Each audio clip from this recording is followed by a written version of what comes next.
think the development of full artificial intelligence would spell the end of the human race. It's a flying object and we don't know what it is. I would hope somebody is checking it out. With the rocket or whatever, but incredibly fast, opposite direction. It was too fast to be an airplane. I'm glad the Pentagon is looking at this, because if it poses a threat, I want them on top of it. Well, the craft generates its own gravitational field. So you said there's lights in the sky? The internet has become the command center for criminals and terrorists. 911, what's your emergency? I need help, please help me! Aliens won't let it happen. You know, that's what we're instructed to say. Roswell, Area 51. Alien kept deep under the ground. 1 0 1 1 1 0 1 1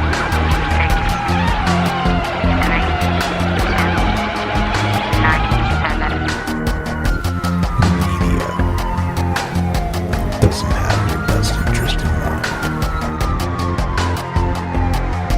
The government is self-serving. You're here for a reason. You're listening to Troubled Minds Radio.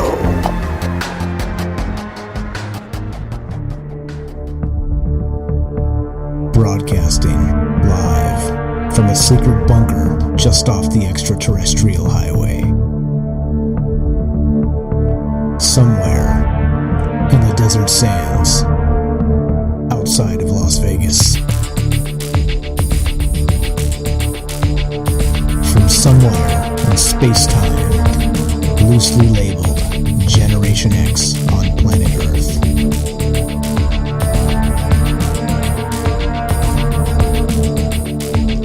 Asking questions of you in earnest into the digital darkness.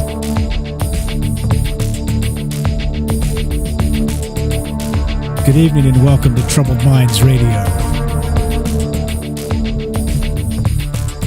I'm your host, Michael Strange.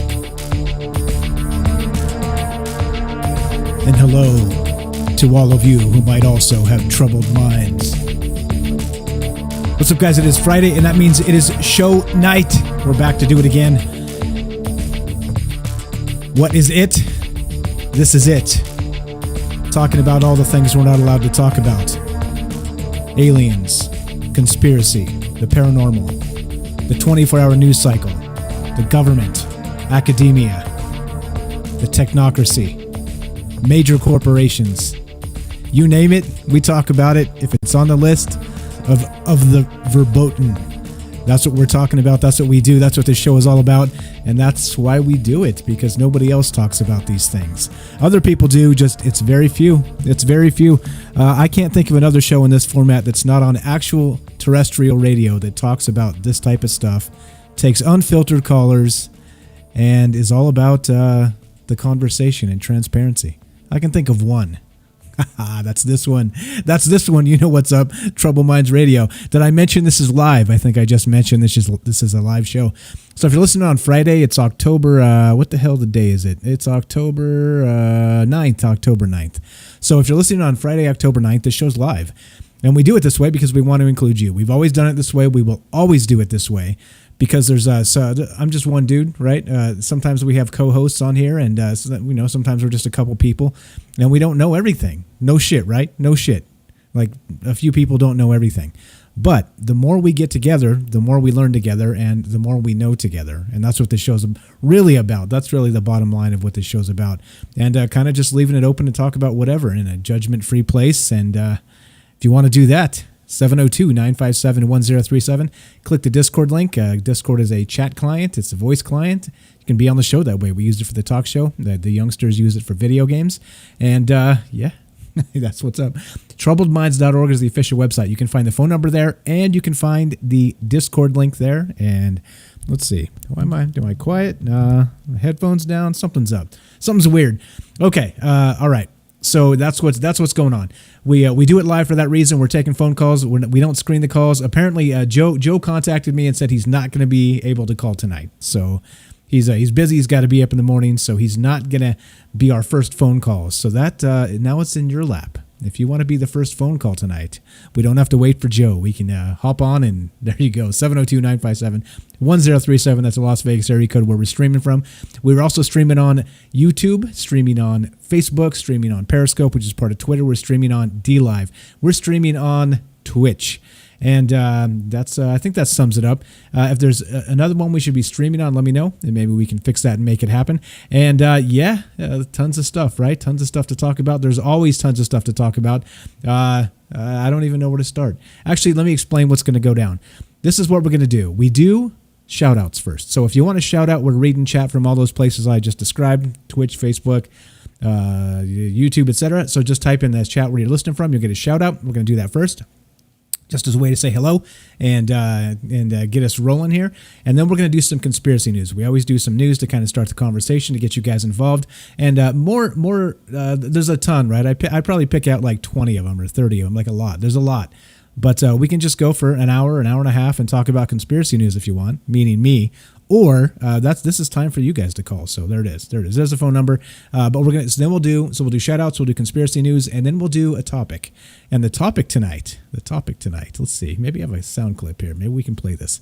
The topic tonight is a little something like, no, I'll save that clip for later.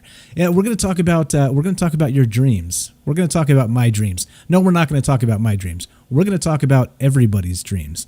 And is it possible, if you die in your dream, does that carry over to real life and you actually pass away in your sleep? Yeah, there's a little more to it than that. Shout out to Leanne out there if you're listening on Facebook, who dropped the idea in my messenger yesterday. A fantastic idea, just in time for Halloween. So that's what we're going to talk about tonight. And stick around. It's probably not what you think. Okay, so there we go. So let's do shout outs. Let's get straight to that, and then we'll get to conspiracy news, and we'll roll. Let's roll. Let's do this. Let's see. All right, let's go to we're going to go, because Facebook scrolls fastest, I'm going to go there so it doesn't scroll and I miss it. What's up? Derek gets first. Derek from Canada, I believe. Thanks for being here. We got Laura. Hello, Laura. Laura, I did get your pictures. If you want to be on the show, you let me know. You let me know when, and we'll get on that. We'll get you on the show, and we can talk about those photographs that you sent us. I had a friend of ours, Martin. He actually took that first photograph and tried to do some Photoshop analysis and maybe bring out some of the colors so we could see some extra things.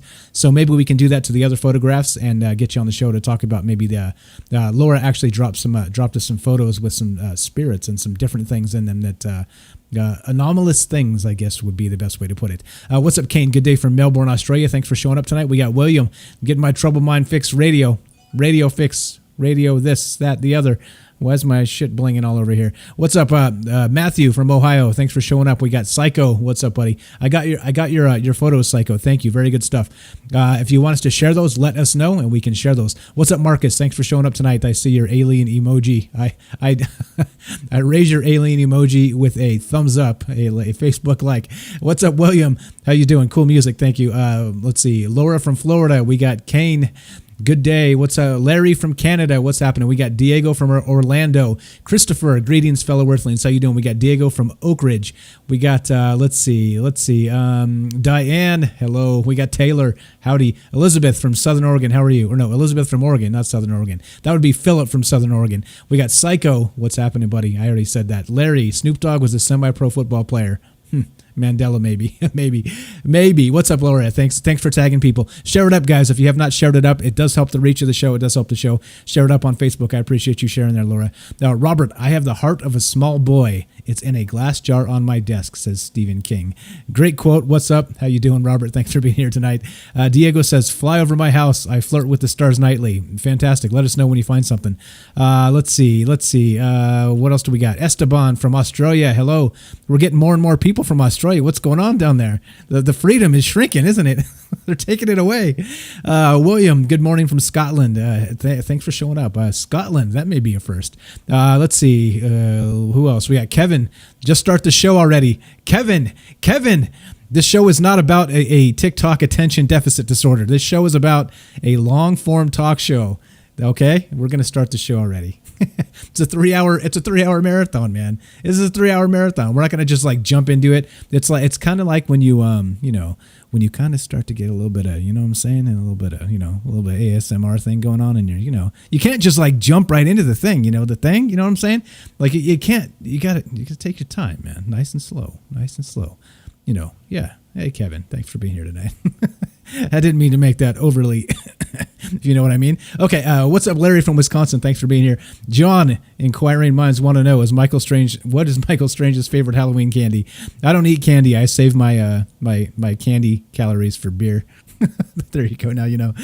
Miguel, what's up? Mike and Vivian in North Carolina, thanks for listening. We got Benjamin from Planet Nibiru. We got Larry, coast to coast. Is that where you're at? Which coast? Yeah, there we go. Yeah. It's okay. We're gonna take our time. We take our time because we want to include you, man. So it's okay. That's why we're like, start the show already. All right, let's go to YouTube. Eli gets first on YouTube. Hello. We got John. What's up, bros? Long time no talk. Pole shift. Emma, thanks for being here tonight. We got Super Vike. We're live.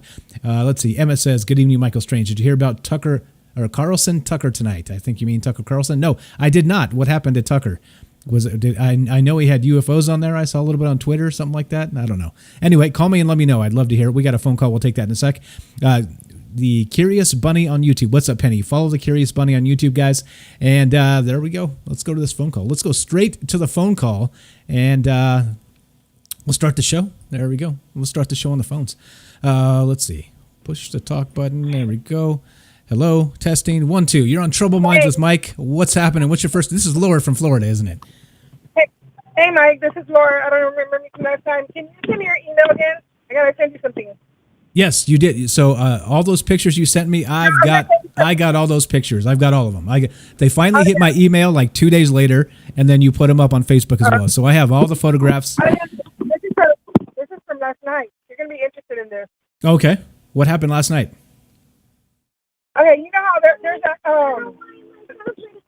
like a star? And last night I was looking at it, and I'm like, whoa, this ain't no star. And I've been seeing it a lot lately. You see it change colors, red. It's like a V shape. Okay. It's like okay, that's. And so I'm trying to videotape it. Huh? I can't hear. I'm trying to videotape it, and it just moves like really fast. It wasn't letting me capture it, but I finally did. Okay, so you got a video of that you can send over? Yeah. Okay. Yeah, I'm listening over to you right now. Okay. I got a different phone because when the last time I spoke with you, my phone crashed after that. Ah, they're on to us. I see. It crashed. I had to get another one. Okay. So I will. I'll collect all that stuff. You let me know when you'll be on the show. We'll get you on for a good half a segment or whatever, 30 minutes or so. We'll talk about exactly what we're seeing in these photographs. But let me know. I did get the ones on Facebook. Sorry, go ahead. I'm ready. I'm waiting for your email. Okay, got it. I got you on Facebook and I got you on the email. So I'll send you an email. We'll set this up. I have lots of folks lined up to be on the show. So hang tight. It may be this week. It may be next week. But we'll definitely get you on. Okay. I appreciate you sharing. Any other news from Florida out there? What's going on out your way? No, just that. I mean, you know what I mean. But if I can't send it to me email, I'll post it on your Facebook because sometimes it won't let me send it to your email. Okay, that will definitely work. If you guys weren't watching when Laura called the first time, she actually had some photographs she was trying to share. That was we got one of them through on the show, but there was what appeared to be some anomalous stuff in there, maybe spirits or maybe aliens. You were saying, or some other things, right? So we'll interdimensional beings, whatever they might be. So we'll take a look at some other photographs she had that she said she had a whole bunch more, and now we have a possible video of a UFO now, right? There's something out there. I'm telling you. Okay, something out there. Okay, cool. So unless you got anything else, we're going to keep on rolling. And like I said, I'll be in contact with you. We'll get you set up to be on the show and look at those photographs, and we'll put them on the stream and everything and talk about it then. Okay. Okay. Okay. Appreciate it. Thanks for the call. There's Laura from Florida. See, there we go. So we got no Joe tonight. We got somebody else from Florida stepping up for the first phone call. It's as easy as that. You just dial that phone number, you get on the show, talk to me, Michael Strange, whoever else might be listening, 702-957-1037. You join the Discord. Troubleminds.org is the official website. You can find the phone number and the Discord link there. And there we go. Let's see. What else do we got? Let's see. Yes. Diego says, might just be the space station. You never know. We'll have to take a look at the photographs and find out, won't we? Okay, so let's get going then. Again, if you want to be a part of the show, there's the phone number. And let's get started with the, let's see. Hold on. Let's get started with this. Hey, how about this? It's election season. Yeah, it's election season. This is great, right? This worked last time, so let's try it again this time. This is reported by The Hill, and this is breaking. This is just right now, within the last few hours, which is hilarious. All right, reported by The Hill. Pompeo says he expects more Clinton emails to be released before the election, right? And so it almost seems like we're in a time loop, right? Like some sort of paradox. Like this is exactly we're like retrocausal 4 years ago to the exact moment, time travel type situation. Like what the hell is going on right now? So reported at October 9th, 5:04 p.m. Eastern. That's just a few hours ago. Mike Pompeo, the director of the CIA, says he expects more Clinton emails to be released before the election. What the hell? Let me fix my microphone here. Get myself in there, just a proper angle. Okay, let's see. Okay, so now, before everybody freaks out and thinks this is a political show, this is not a political show. This is a conspiracy show. So what the hell is going on with this, right? If I recall, the Clinton emails were part of a hack job, right? From possibly a name, let's say the first name starts with S and the last name is Rich. I don't think we can actually say it, right? Because, well, we'll get to that in a sec why you can't say it anymore, or you probably couldn't ever. But if you recall, it was some sort of WikiLeaks situation with the initial Clinton emails. So now you're telling me that Mike Pompeo has more? Somehow, some way. Let's see what this article says. Quote, "We've got emails. We're getting them out.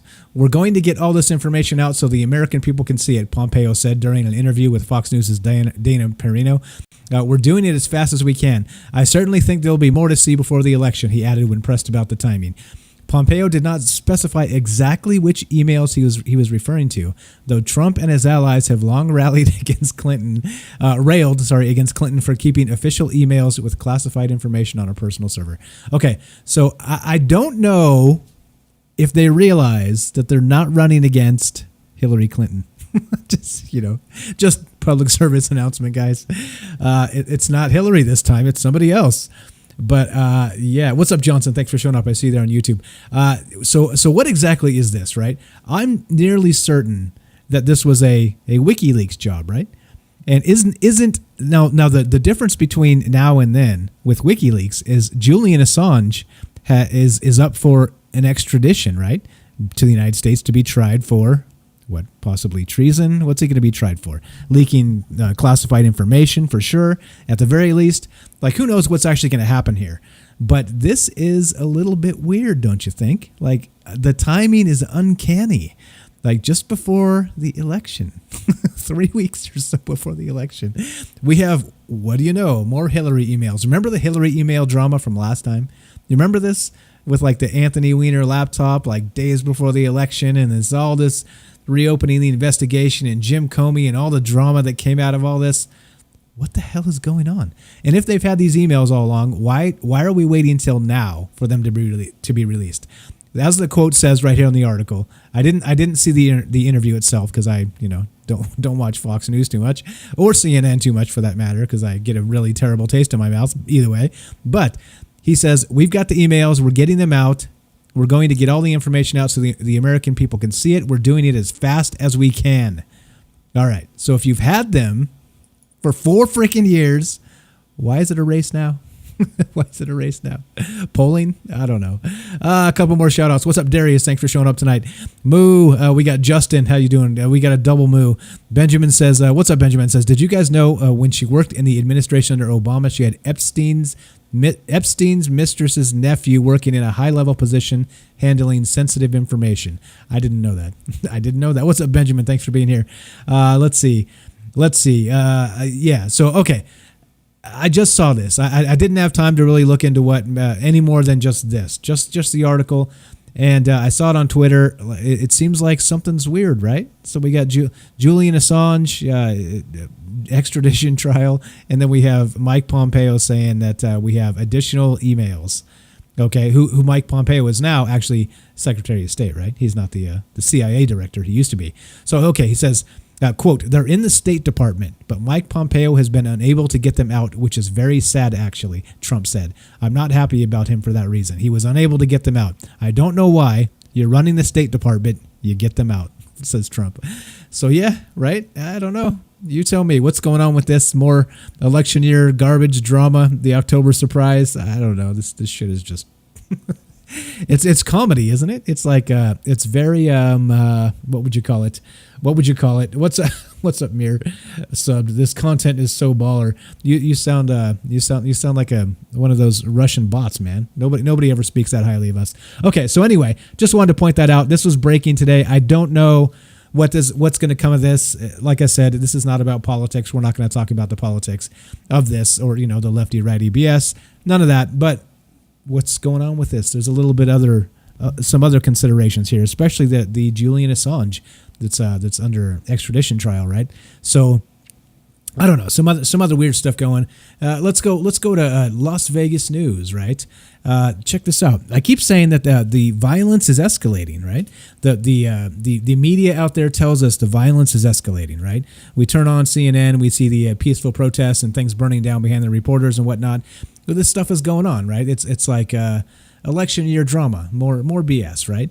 Well, it's happening out here in Las Vegas too, by the way, in case you didn't know. I've talked about this once or twice, but the Las Vegas Metropolitan Police Department launches Operation Persistent Pressure because of violence on the Las Vegas Strip. So it's happening here. So the uptick in violence on the Las Vegas Strip has the attention of Las Vegas Metro Department and the Clark County Commissioners. We've got a phone call coming. We'll take this in a sec. The captain of Metro's Convention Center Area Command talked about Operation Persistent Pressure yesterday. It started about 3 weeks ago as an effort to keep everyone safe. He says violent crime in the resort corridor is up more than 4% compared to last year. Doesn't seem like a lot, does it? 4%? Unless the pipe hits you in the teeth, and then that's a painful 4%. However, other crimes such as sexual assaults are down, he says. He adds that in the convention center area, officers made hundreds of arrests last month. So, yeah. So this is actually happening, right? This is a thing. This is violence, election year violence. It is what it is, right? I don't know. We'll keep an eye on this. Like I said, I haven't been down to the Strip because when you live in Vegas, you don't go down there. Why would you be there, right? They're just down there spreading coronavirus and shit. So who wants to be part of that? Who wants to be part of that? What's up? Mir says, man, if I had $1 for every time I've been accused of being a Russian bot, nah. Nah, no Russian bots. Hey man, if I had $1 for every time I was accused of being a Russian bot, we could rub some dollars together. It'd be like a dirty dollar fest for sure. I've been called Russian bots as well. All right, we got another phone call coming in. We're going to take this and then we'll keep on trucking. We'll keep on rolling, talking about conspiracy news. I know who this is. Paul from New Hampshire. You're on Trouble Minds with Mike. I don't have to ask you your first name. I know exactly your first name. What's going on, my man? How are you tonight?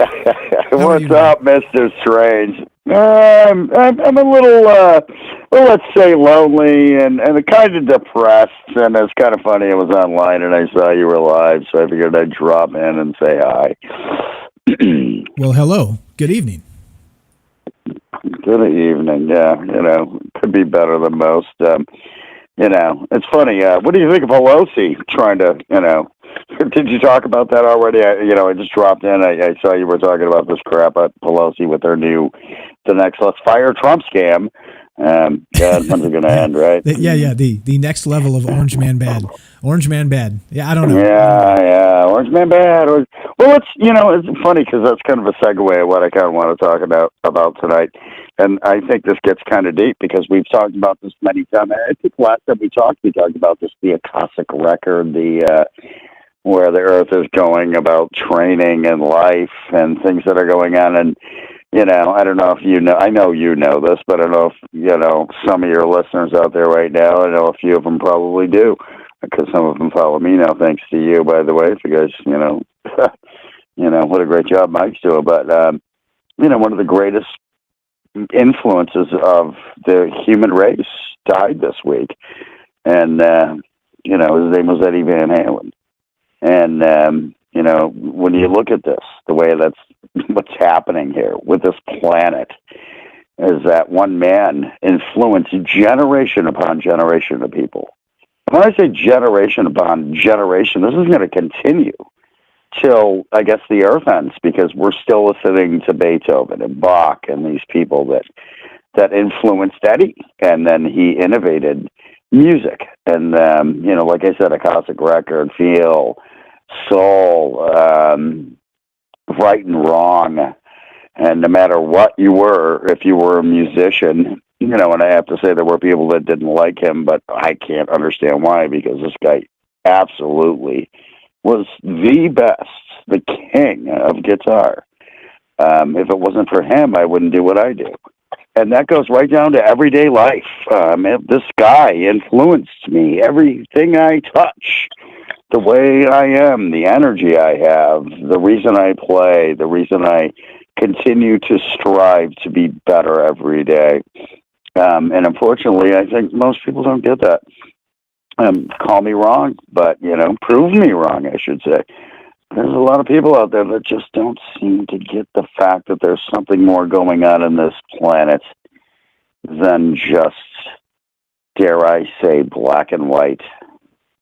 There's that. Well, you can say it, but you would be accused of being a racist, just so you're aware. I was just going to say metaphor that I'm going to use and then get screamed at and yelled at on Facebook by liberals that are going to call me names. Thank you. Look at that. Somebody gets what I'm talking about. Everybody's shouting about it. Yeah, I guess, whatever. Yeah. Media narratives. Freaking joke. Media narratives. I did, so joke, Mike. Regarding the passing of Eddie Van Halen, I did think about you when I heard the news, because you talked about playing Eruption that one time, and me being a musician myself. Yep. Look at that, Mike. I knew that was an Eddie Van Halen, a masterpiece, Eruption. If you guys don't know the song, and you know we're dating. This is a masterpiece. That started rock and roll. I mean, I shouldn't say started because you guys like Hendrix and the Who and all those guys, but all those guys when Eddie Van Halen came out, they were blown away, and just like any other person that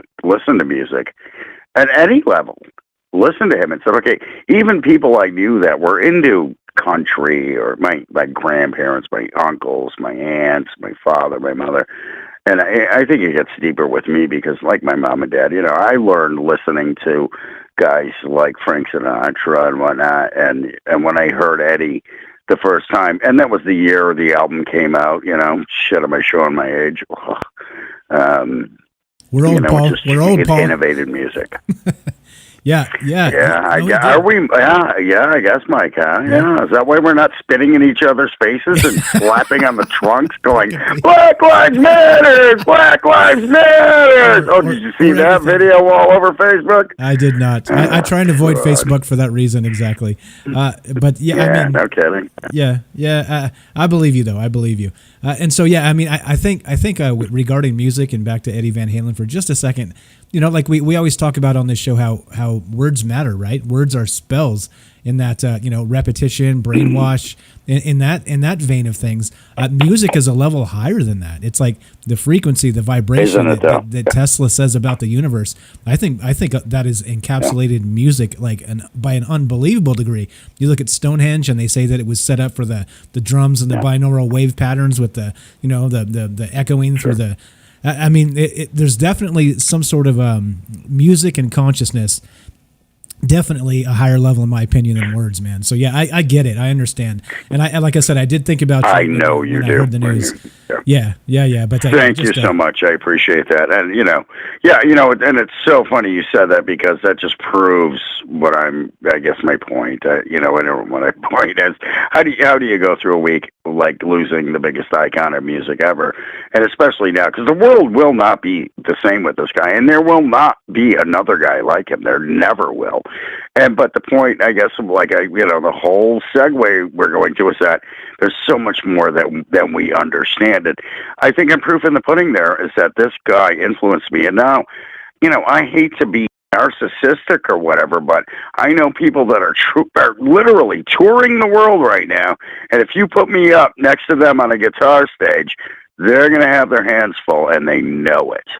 And that goes with all of it. And these things, you know, I hate to say natural. You know, I'm one of those types of people that says, well, you know, it took me years to get where I'm at, but it was him. And then there are nights when I feel that energy of people like him and Stevie Ray Vaughan and Jimi Hendrix when I'm doing my set list in a bar in the middle of nowhere and fueling that. The energy of the crowd is fueling me more than anything because it had nothing to do other than that. You know, my drug is that when I'm around that energy of, you know, a few good people that, you know, what's the word I should use, that are into it and project their energy and their happiness to you. It's just so cool. And right now, what we're going through is this negative, non-stop subjugation and control and lies. And that's what it seems like 90% of the human race is feeding off right now. I hope I'm wrong. It seems that way because if you listen to the media, that's where it's going. I know you know I'm wrong, but how do we do the math here? You know, except for when we're late night on a Friday night having a couple beers and a bone and hanging out. And, you know, my new saying right now, Mike, is 12-pack and a bone, come on over. I'll teach you what I know. And I suggest to anybody out there that knows this, spread the word. The silent majority needs to speak up, but do it in a way that people will understand. Again, Facebook. Oh, did I say that outside? Sorry, I ate tacos tonight. Are you kidding me? I've seen so much fake crap there. It's just nonstop. I know you know what I'm talking about.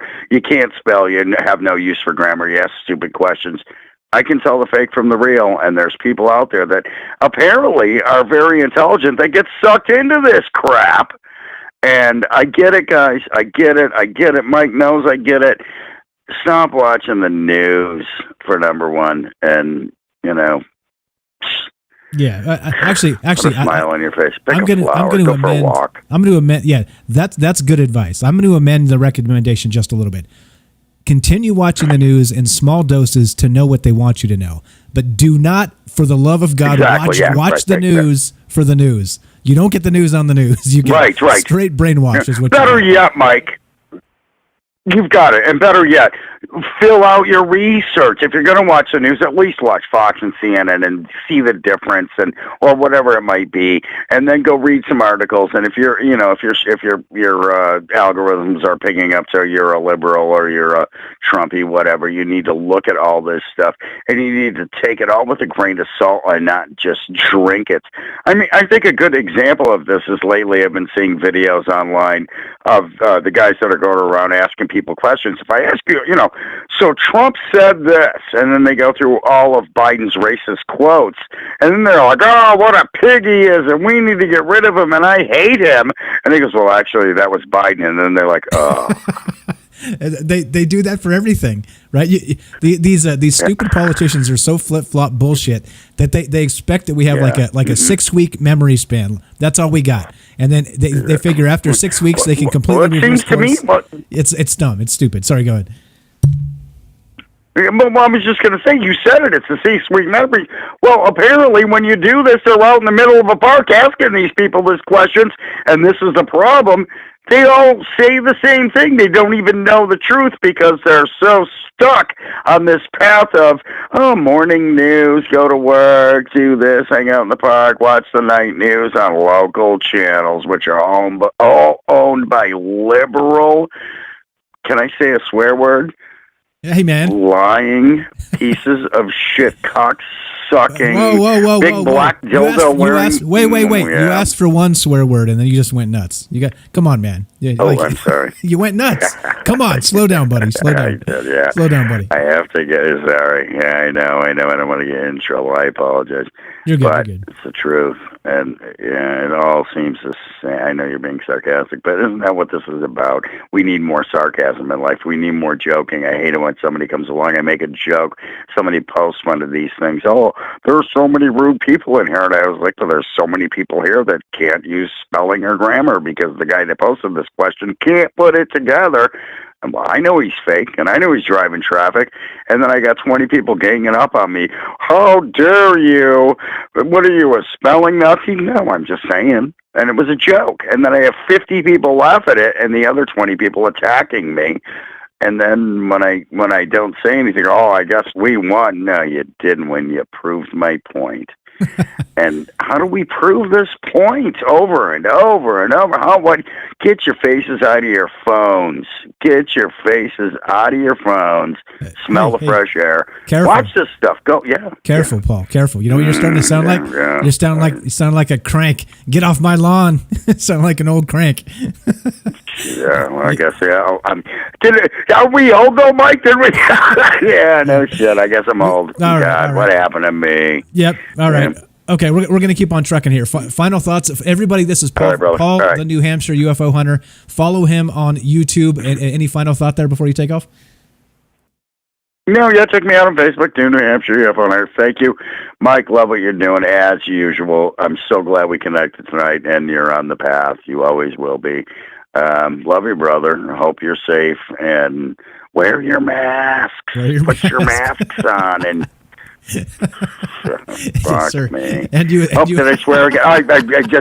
Now I'm off the air. I just now we're taking you off the air. Oh no, another swear. What was I thinking? Oh crap. Paul, have a great night. Thanks for coming. All right, brother. Stay safe out there. All right. Talk to you soon. Bud. You too. Thanks. There you go. That's Paul from New Hampshire UFO hunter. Follow him on YouTube, Facebook.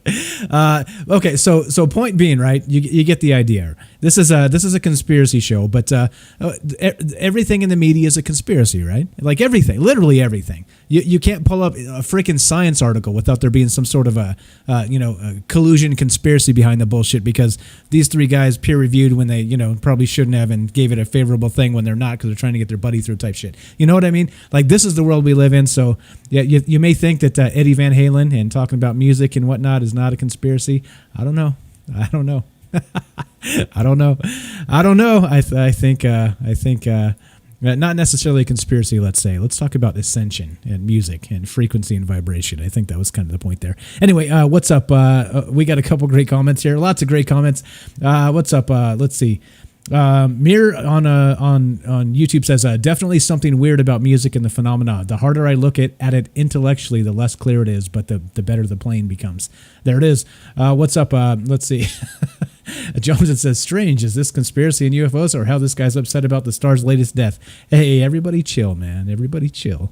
Everybody relax. It's as simple as that. You can call and talk about whatever you want. 702-957-1037. Click the Discord link. We'll put you on the show, and you can, you can do it. You can do the thing. And I'm pretty sure, no matter what you bring up, I'm pretty sure I could talk about the conspiracy involved. So just FYI. Just FYI. So there we go. Okay. What else do we got? Johnson says, let's see. Emma, what's up? Says Fox News is owned by Disney. That's true. I didn't know that. Super Vike says no, Murdoch still owns Fox News. I don't know. I actually don't know who owns Fox News. I know he's an asshole. I'll give you that. I can tell you that just by watching Fox News. I can tell you that. Let's see. What else do we got? Let's see. Let's see. Johnson says, yeah, you should wear a mask. Don't be that guy. Yeah. This is the thing with the masks, guys. I'm not, again, they're politically slinging it back and forth like morons. I'm not saying you should or you shouldn't. I'm saying you should have the choice. I wear a mask, just FYI. Like I said, I appreciate how it scrambles the facial recognition. So I'm going to continue to wear a mask as long as it's socially acceptable. There you go. There you go. All right. But if the day I walk into a mask, or sorry, I screwed that up. The day I walk into a bank wearing a mask and they call the cops, I think it's time to stop wearing a mask. So I'm going to do it until that day happens. Okay. So we're good. Let's see. Yep. I'm snitching on you, Johnson. That's what you get for that scandalous chat Scandalous chat. You get snitched on. All right, so let's keep on moving with the conspiracy news here. If you guys want to be part of the show, 702-957-1037, Las Vegas area code there. Join the Discord. Troubleminds.org is the official website. And there you go. So back to the news here. This was Las Vegas launches Operation Persistent Pressure because of violence on Las Vegas Strip. Like I said, this is happening here, not just everywhere. Is it happening in your neck of the woods as well? That's what I'd like to know. Check this out. This is reported by IndianExpress.com. Damn it, did it really drop again? All right, that was the phone line dropping. We'll get that back in a sec. Let's see. Yeah, yeah, wise guy. I ruined it. I ruined the joke. All right, here we go. Let's see. Robert, what's up? Robert says he's dead. His 2 sons own Fox now. Oh yeah, that's right. Something like that. Benjamin wants to know who on here is joining the Space Force. Not me. Definitely not. I'm too old for that shit. Where's Danny Glover when you need him? I'm too old for that shit. Okay, here we go. Let's see. Here we go. It's gonna call the phone line. Calling it back up. Thank you for calling Troubled Minds. Caller ID authorized as a host. Welcome, host. You are now in the host room and can manage your callers from the call-in studio web interface. Show recording is on. Dual channel. Okay, there you go. So phone line's back up, 702-957-1037, troubleminds.org. Click the Discord link. You can find it all at the website. Here we go. The Indian Express. Discovery that indicated possibility of extraterrestrial life attacked by group of astrobiologists. Now remember, this was the hot news recently, right? Is that phosphine on Venus, right? It means that the only reasonable explanation for phosphine on Venus is life, right? It's life. Okay, some people disagree. The announcement of discovery of phosphine gas in the atmosphere of Venus, which had generated major excitement 3 weeks ago because it indicated the possibility of extraterrestrial life, seems to have annoyed a section of astrobiologists at the International Astronomical Union, the IAU, a global professional body of astronomers. Yeah, see? Here we go with scientific consensus, right? Is it clickbait consensus? You tell me. In a statement that is now being lampooned by other scientists, the Astrobiology Commission of IAU has expressed a concern at some media outlets apparently reporting that evidence of life on Venus had been found and has blamed the researchers for it. Astrobiology is the branch of science that studies the possibility of extraterrestrial life. Quote, "It is an ethical duty for any scientist to communicate with the media and the public with great scientific rigor and to be careful not to overstate any interpretation which will be irretrievably picked up by the press and generate great public attention in the case of life beyond Earth. The way results about phosphine were reported led some news organizations to report that evidence for life in Venus was found." The statement issued on October 5th. Oh, so you mean not everybody agrees that phosphine on Venus equals life? Well, how about that? Who knew? Right? I think it's funny that these guys come out and they say this. Hey, this is not a thing. We disagree. You shouldn't be reckless because look what the press does. They run and say aliens are here. Aliens they've been here and they're on Venus and they've been on Venus and they're everywhere. Aliens are everywhere. Right? The clickbait media runs with it. You get the clicks, you get the things, and then this is what we're talking about. Phosphine on Venus is life. It's life. It's life. If there's life, there's life everywhere, right? Like we said, 850 degrees Fahrenheit on Venus. If there's life there, there's life everywhere. And so somehow, some way, these guys are saying that it's not responsible of them to report it this way. Yeah. Okay, here we go. Let's keep on moving. This is reported by RT.com. This is for our Russian bot friend Mir on YouTube, who's, of course, from Russia, because, of course, that's where Russian bots come from. And this is RT is Russia Today. What's up? How dare you use foul language? How dare you? Yeah, you got it. I know what you want. RT reports this. Humans have the genes to regrow their own eyes. They just got switched off through evolution. Holy shit, right? Here we go. Researchers have found that much like species of fish and lizard, humans also have the ability to regenerate damaged sensory organs like the eye. But somewhere on our evolutionary journey, the gene was switched off. Trauma to the eye, and more specifically retina damage, is a leading cause of blindness, blah, blah, blah. Okay, let's see. Get to the good shit. According to Johns Hopkins University neuroscientist Seth Blackshaw, this ability is actually the default setting for many animals, including humans. We just lost it at several points on our evolutionary tree. Quote, our research overall indicates that the potential for regeneration is there in mammals, including humans, but some evolutionary pressure has turned it off, explained Blackshaw. While we were humans still in the womb, the retina forms as an extension of the outwardly growing brain and central nervous system. Central neural system, which reaches to the back of our eyes. Within the retina, Muller glial cells, big words, act as the housekeepers and guardians of our eyes, cleaning up neurotransmitters and various debris within the eye, while also triggering the immune response and when needed. Okay, so, all right. So at some point, we were gouging out our eyeballs and growing them back, right? Says Russia Today. Can we trust Russia Today? If you listen to the mainstream media, there's no chance, no way, no how we can trust Russia, because Orange Man bad, right? Russia is in part running his campaign. Okay, never mind. Here we go. Let's keep on moving.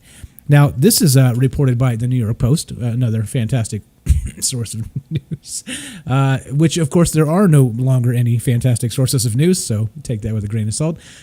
Nobel Prize winner claims a universe existed before ours and black holes tell its story. Ooh. We have, here we go. Our universe isn't special, it says. Around 13.7 billion years ago, the Big Bang kicked off life as we know it. But the universe it created isn't the first and won't be the last, according to 2020 Nobel Prize recipient Sir Roger Penrose. I gotta fix this mic. My microphone is not in the right spot. It's driving me insane. Let's see. Hold on. Bear with me for just a second as I clunk this thing around. Here we go. Is that better? I hate it. All right. Anyway, okay. The physicist accepted the award this week for discovering landmark evidence of Albert Einstein's general theory of relativity and proof that black holes exist. Among his breakthroughs, Penrose's conformic cycle cosmology theory, coined in 2005, posits that our universe is one in billions of years of universes, in a cycle of death and rebirth that hinges on black holes. Quote, I claim there is observation of Hawking radiation. The Big Bang was not the beginning. There was something before the Big Bang, and that something is what we have in our future, what we will have in our future, Sir Roger told the Telegraph. We have a universe that expands and expands, and all mass decays away, and in this crazy theory of mine, that remote future becomes the Big Bang of another eon, he said. So there you go. What does that mean? Is that so not inflation and contraction, where it happens and the dark matter slings everything back together again for another Big Bang? And this guy's saying that there's some other business going on with black holes here. So here's more of it from bigthink.com. And this guy's more of this exactly talking about this type of stuff here. Let's see. Let me drop the links in here so you guys can follow along if you prefer. The universe keeps dying and being reborn, claims the same guy, which we just talked about, right? Anything good in here? No, probably not. Let's see. Listen to this article. Let's play some of this article because we got to listen to this article button. How's this Black one? holes prove the universe keeps exploding, claims physicist. Yeah. Roger Penrose, the 2020 Nobel Prize winner in physics, claims the universe goes through cycles of death and rebirth. According to the scientist, there have been multiple Big Bangs, with more coming. Penrose claims that black holes hold clues to the existence of previous universes. Sir Roger Penrose, a mathematician and physicist from the University of Oxford, who has just shared this year's Nobel Prize in Physics. Okay, I just thought I'd push that button and see what happened. That was relatively boring, but I got to sip some beer, so that's cool. Okay, so anyway, what's up? Supervike says, Sir Roger seems smart, but that's still just a theory. No proof for that. Yeah, exactly. I mean, how can we have actual answers to questions this large without the universe actually squishing and redoing? And, we need another trillion years to figure all this shit out. So, yeah, theories are theories, and theories are fun, but whatevs, right? Whatevs. All right, here we go. Here's another one. Speaking of actual alternate universes, right? That's a great comment there, Supervike, and you're completely right. This is, let's see, reported by Wilnes, WILNES.co. Scientists are hunting a mirror universe and attempting to open a portal to it. Does that sound like Stranger Things to you? Yeah, it does to me too. So this is we've talked about this quite a lot in the past. And are they trying to do this at CERN? Like, what the hell's going on here? I have no idea. But okay, anyway, let's see. Scientists are okay. Let's read some of this. Are parallel worlds real? Is the mirror dimension actually there, or is it all just make believe?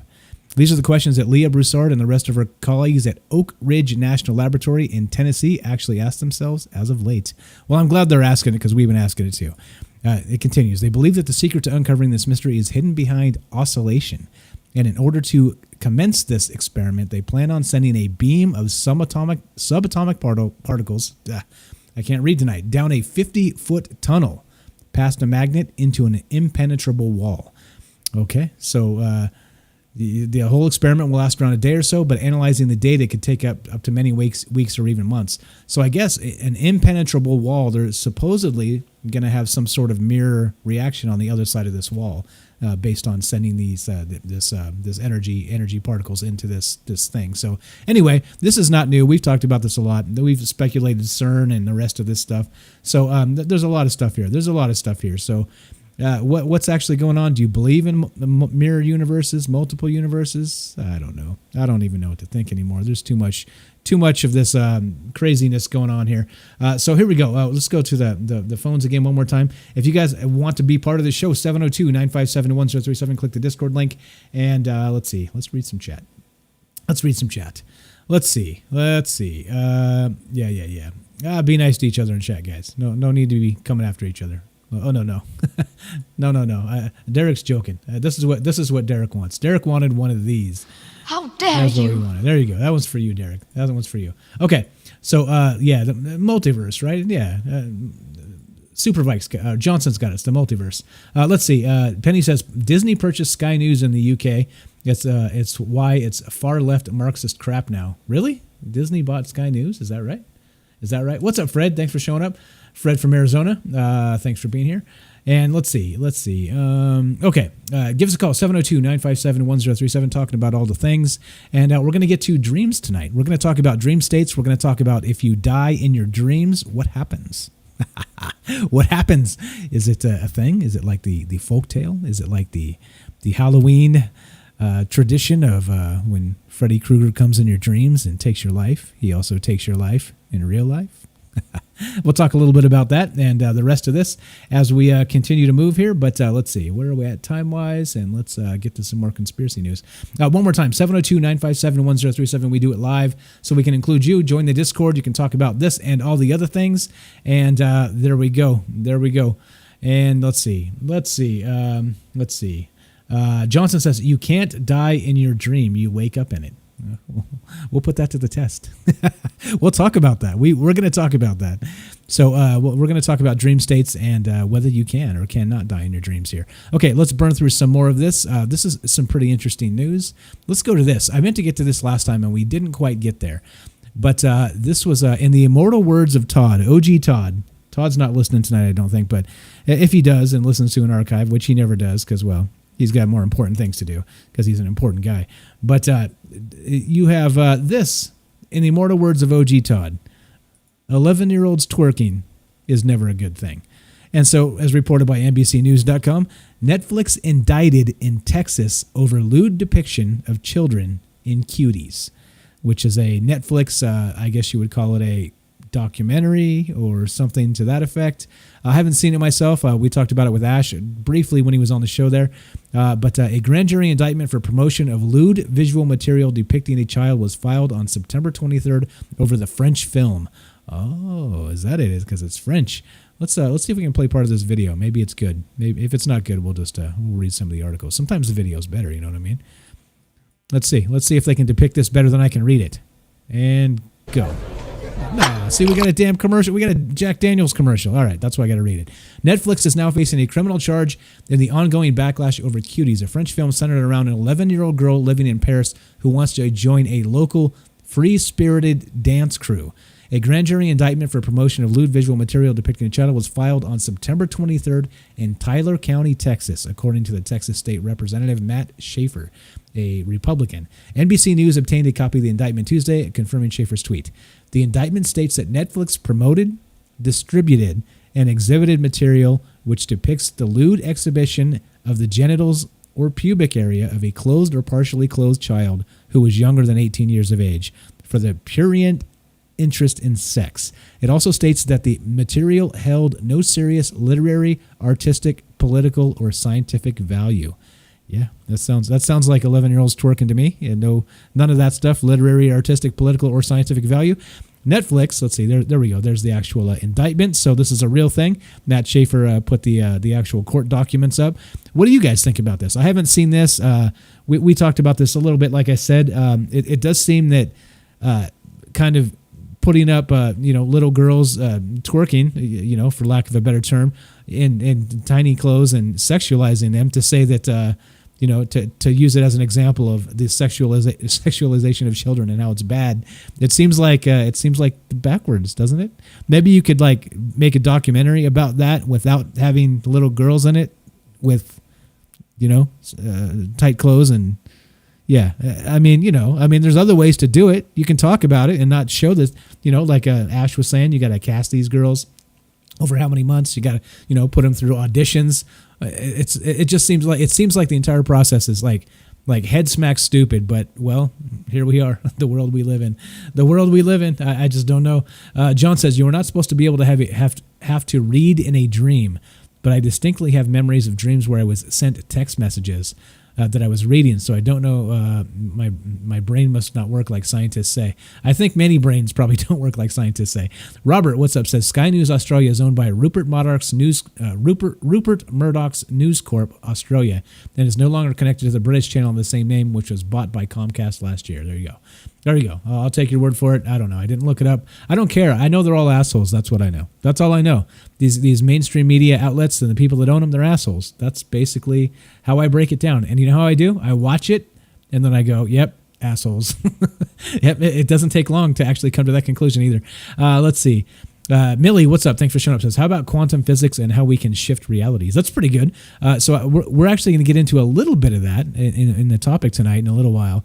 So stick around if you like that type of conversation, because we're going to talk about the dream states and maybe how they're a little more than just our overactive brains kind of doing their thing while we sleep. Maybe there's a little more to it than that. Let's see. Benjamin says, okay, there we go. Donations. Why are you stuck in Mexico, man? What's going on with that? Okay, let's see. Let's read some chat here. Let's see. Not sleep paralysis, says Penny. Yeah. Let's see. Johnson says, don't watch Cuties. You'll end up on a list. I'm not watching it. I'm just not doing it. Penny says YouTube will pull the show for breaking terms and conditions.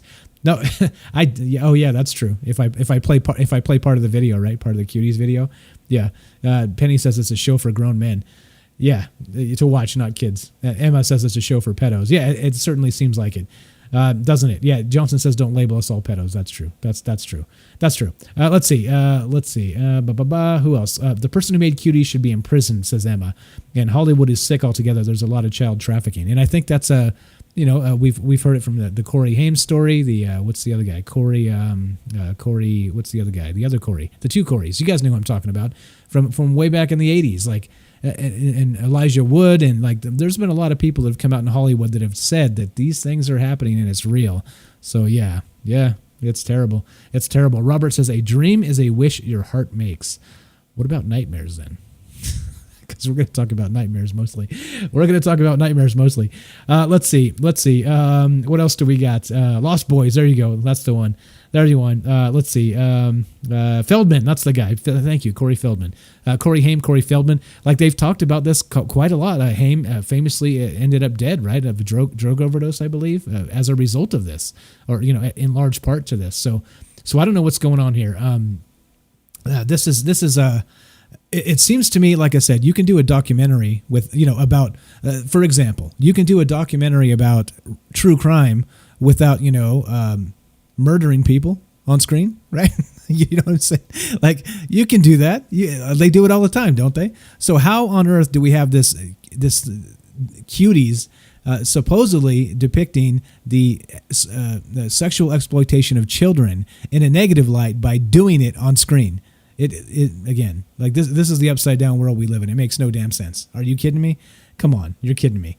Yeah, exactly. There you go. Derek's got it right. What's a nightmare then?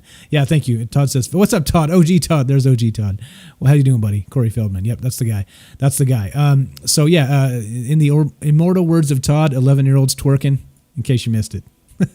never a good thing. There we go. So Netflix indicted in Texas over lewd depiction of children and cuties.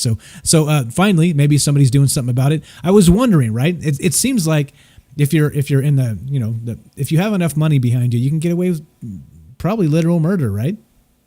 Like literal murder. I mean, we have this going on. Like, what is this? Like, I don't know who made this film, but this is sick.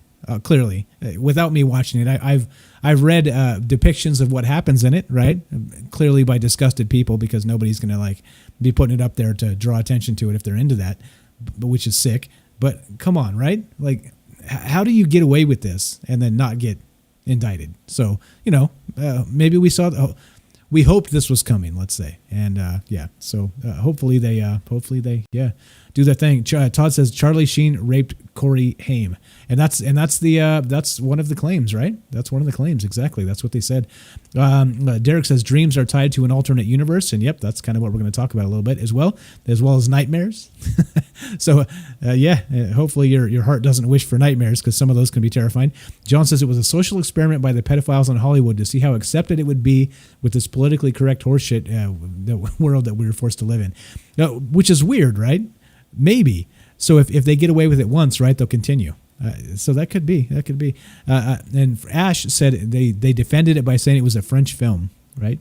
Again, I don't know about that. Let's see. Steven Spielberg says Penny. Yep. And that's one of the claims. Yep. Penny says, yep, Feldman. It wasn't a documentary. It was a play written by some French woman.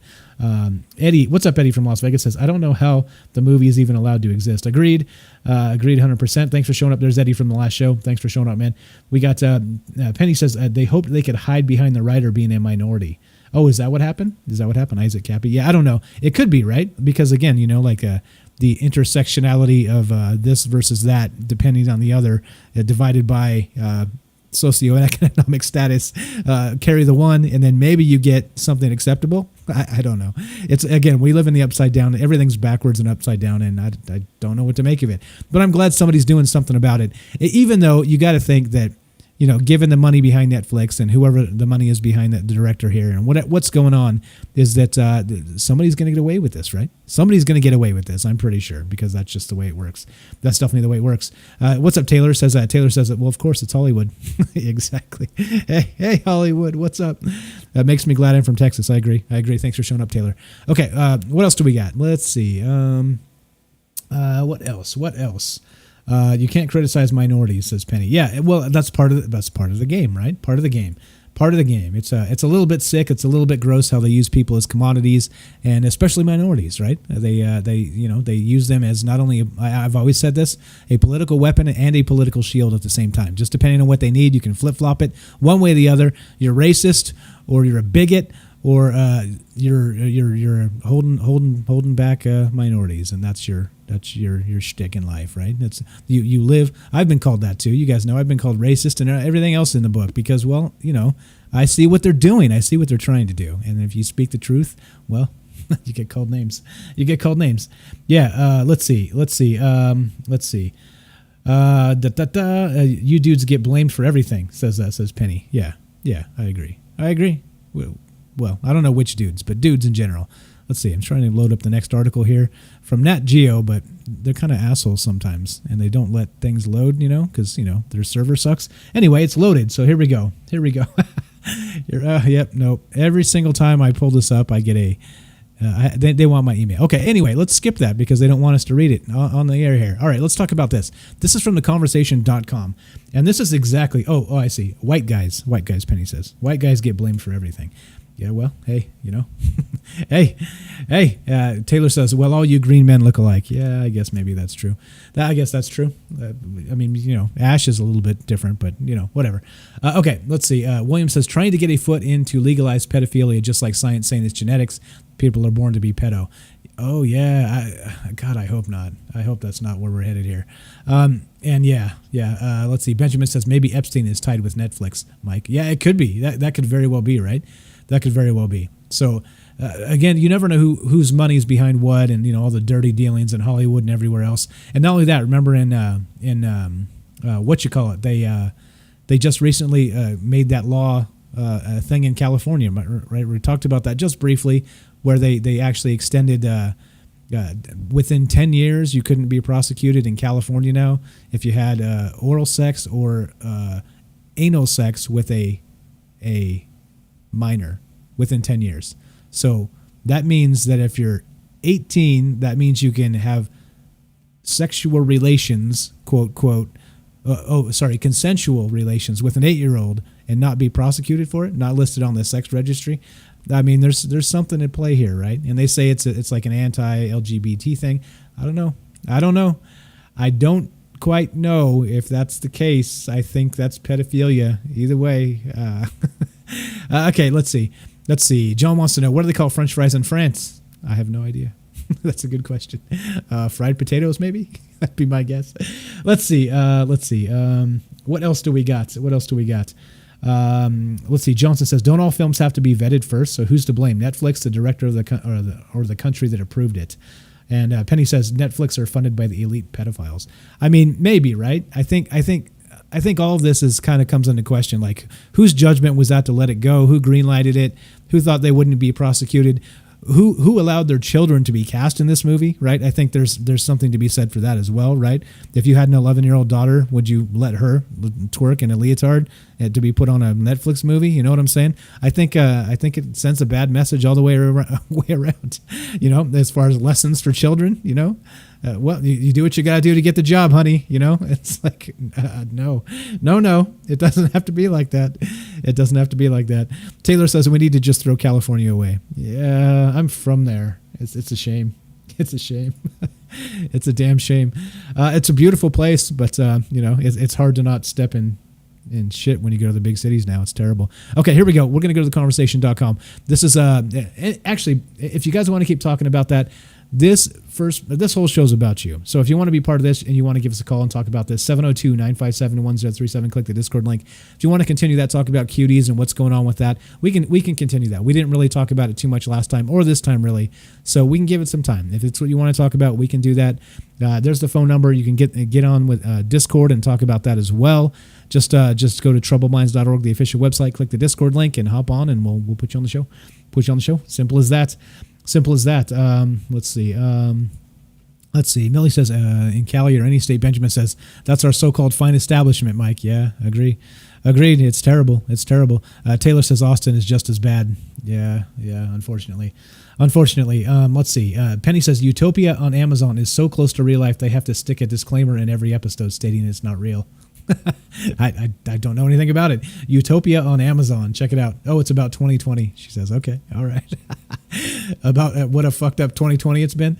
Yeah, let's see. Millie says, you need to go back to your home state. It's nothing like what you are saying about it. Good Lord, dude.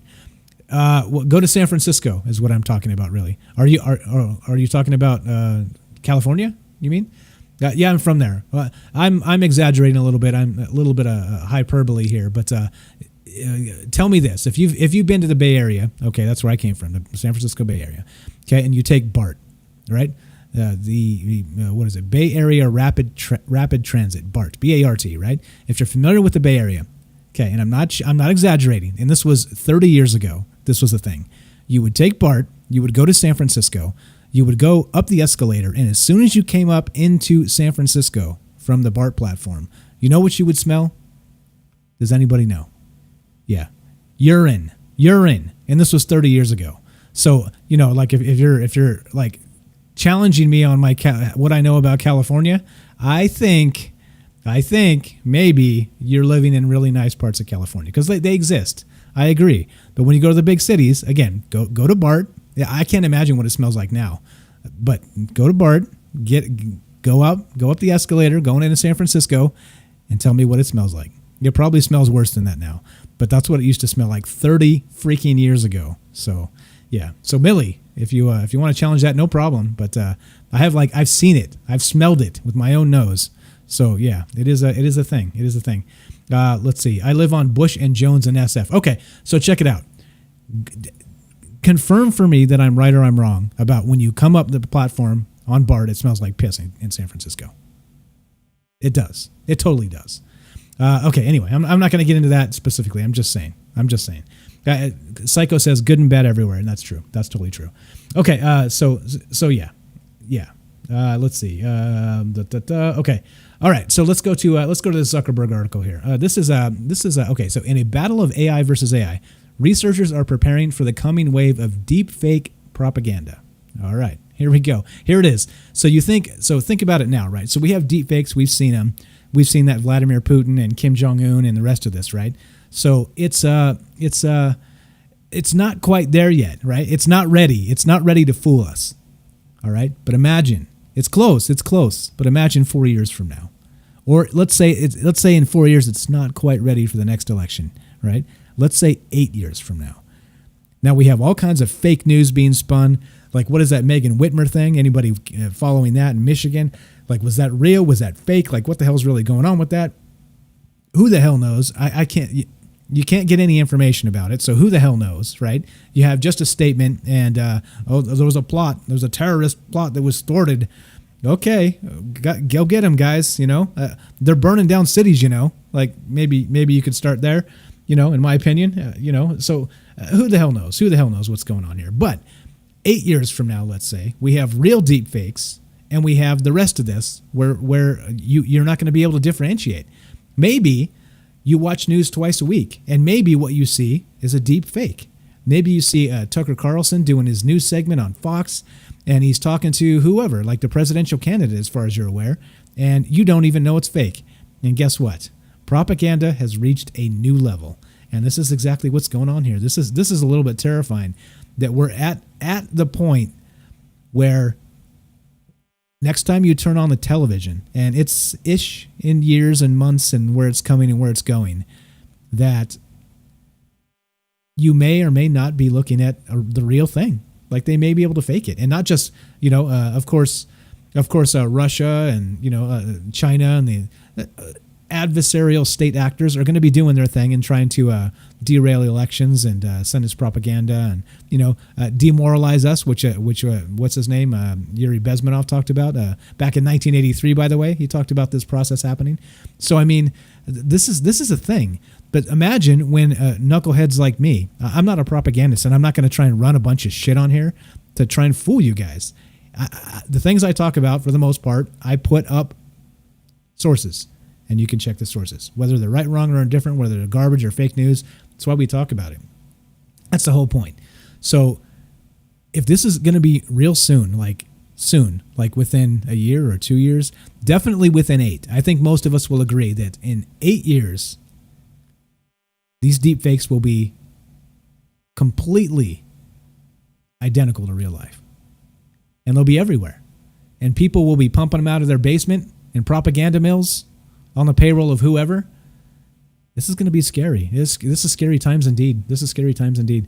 Yeah. So yeah. Let's see. Millie says it's gentrified now. Okay. I mean, no offense. If you love San Francisco, fine. I understand. But I'm just telling you. I'm just telling you. I've been there a lot, and it never smelled right, like quite right. And that was a long time ago. So, okay, let's see. All right. So anyway, this is exactly what's going on here. And the propaganda mills are going to turn into not just these websites, these media organizations that are funded by the oligarchy. It's going to be, you and me duking it out. Like just as an example. Right? Like we're going to be able to get our hands on this software. We're going to be able to feed it with data. We're going to be able to make our own deep fakes with actual audio and video. We're going to be able to interview Mark Zuckerberg and make him look like a fool and put it out there, or whoever, right? And of course, they'll take it down. They'll find some ways to detect these things and take them down from Facebook or YouTube or other things. But then everything always pops up, right? Maybe Twitter won't, or maybe this guy won't. This is what they're fighting now. Like, there's the amount of fake stuff on Facebook right now is unbelievable. Like, and they just let it fly. They let it roll. It's like whatever. But I don't know. Like, how much of it should they take down? They think they're responsible for Trump getting elected. So, yeah. They're taking it pretty hard. Let's see. What else do we got here? Let's see. Let's read some. Let's see. Millie says, I mentioned to bring up quantum physics and how we can shift reality. I agree. I hope we should. I think we should. I think that's what this is all about in the end anyway. Let's see. I'm voting for The Fly, says Taylor. If you guys watched I almost did a show on The Fly tonight. I thought it would be just a little bit too political, but I just because we'd have to look at pictures of Mike Pence with the fly on his head. But did anybody watch that vice presidential debate? He had the fly land on his head. I was going to do Lord of the Flies with Beelzebub the demon and the scent of demons, like we've talked about briefly before, maybe sulfur or who knows, right? And the flies, how they arrive. Yeah, I shit canned that at the last second. We're doing this instead. Okay, anyway. Yeah, the fly. Voting for the fly. Let's see. What else? What else? Orson Welles, says Taylor. Yes. 1984, says Derek. Yes, exactly. Exactly. Robert says Forrest Gump heralded the deep fake video. I think you're probably right. Lewis, what's up, says everything you see and hear on TV film is to deceive you. They give you so much truth mixed with lies, and it has to be decided to believe. Just look, the government tried to scare the people with terrorists. Now look, COVID, no more terrorists. What they scared of?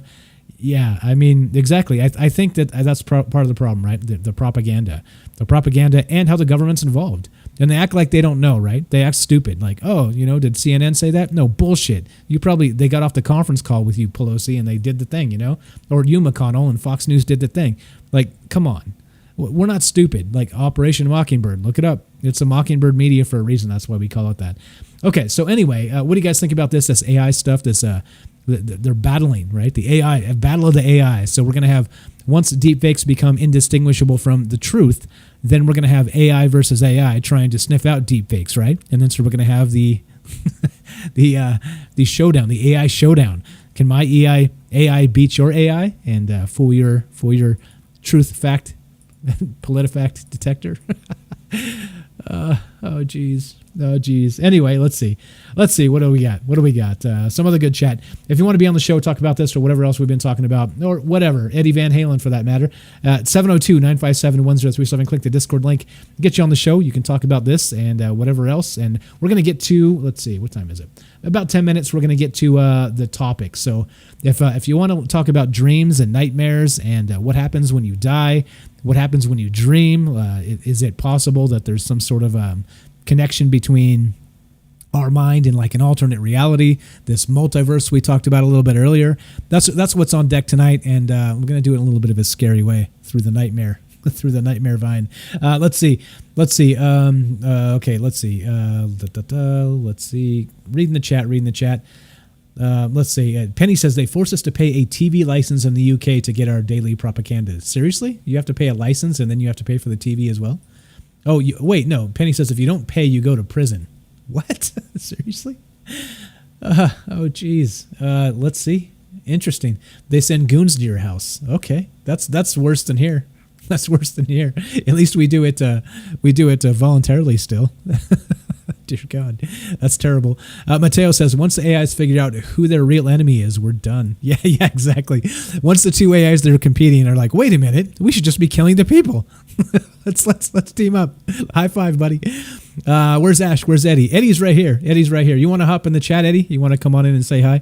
Eddie's here for sure. He's in the chat anyway on YouTube. Taylor says, I love being able to manipulate dreams every now and then. That sounds pretty cool. If you can manipulate dreams, I want to hear from you.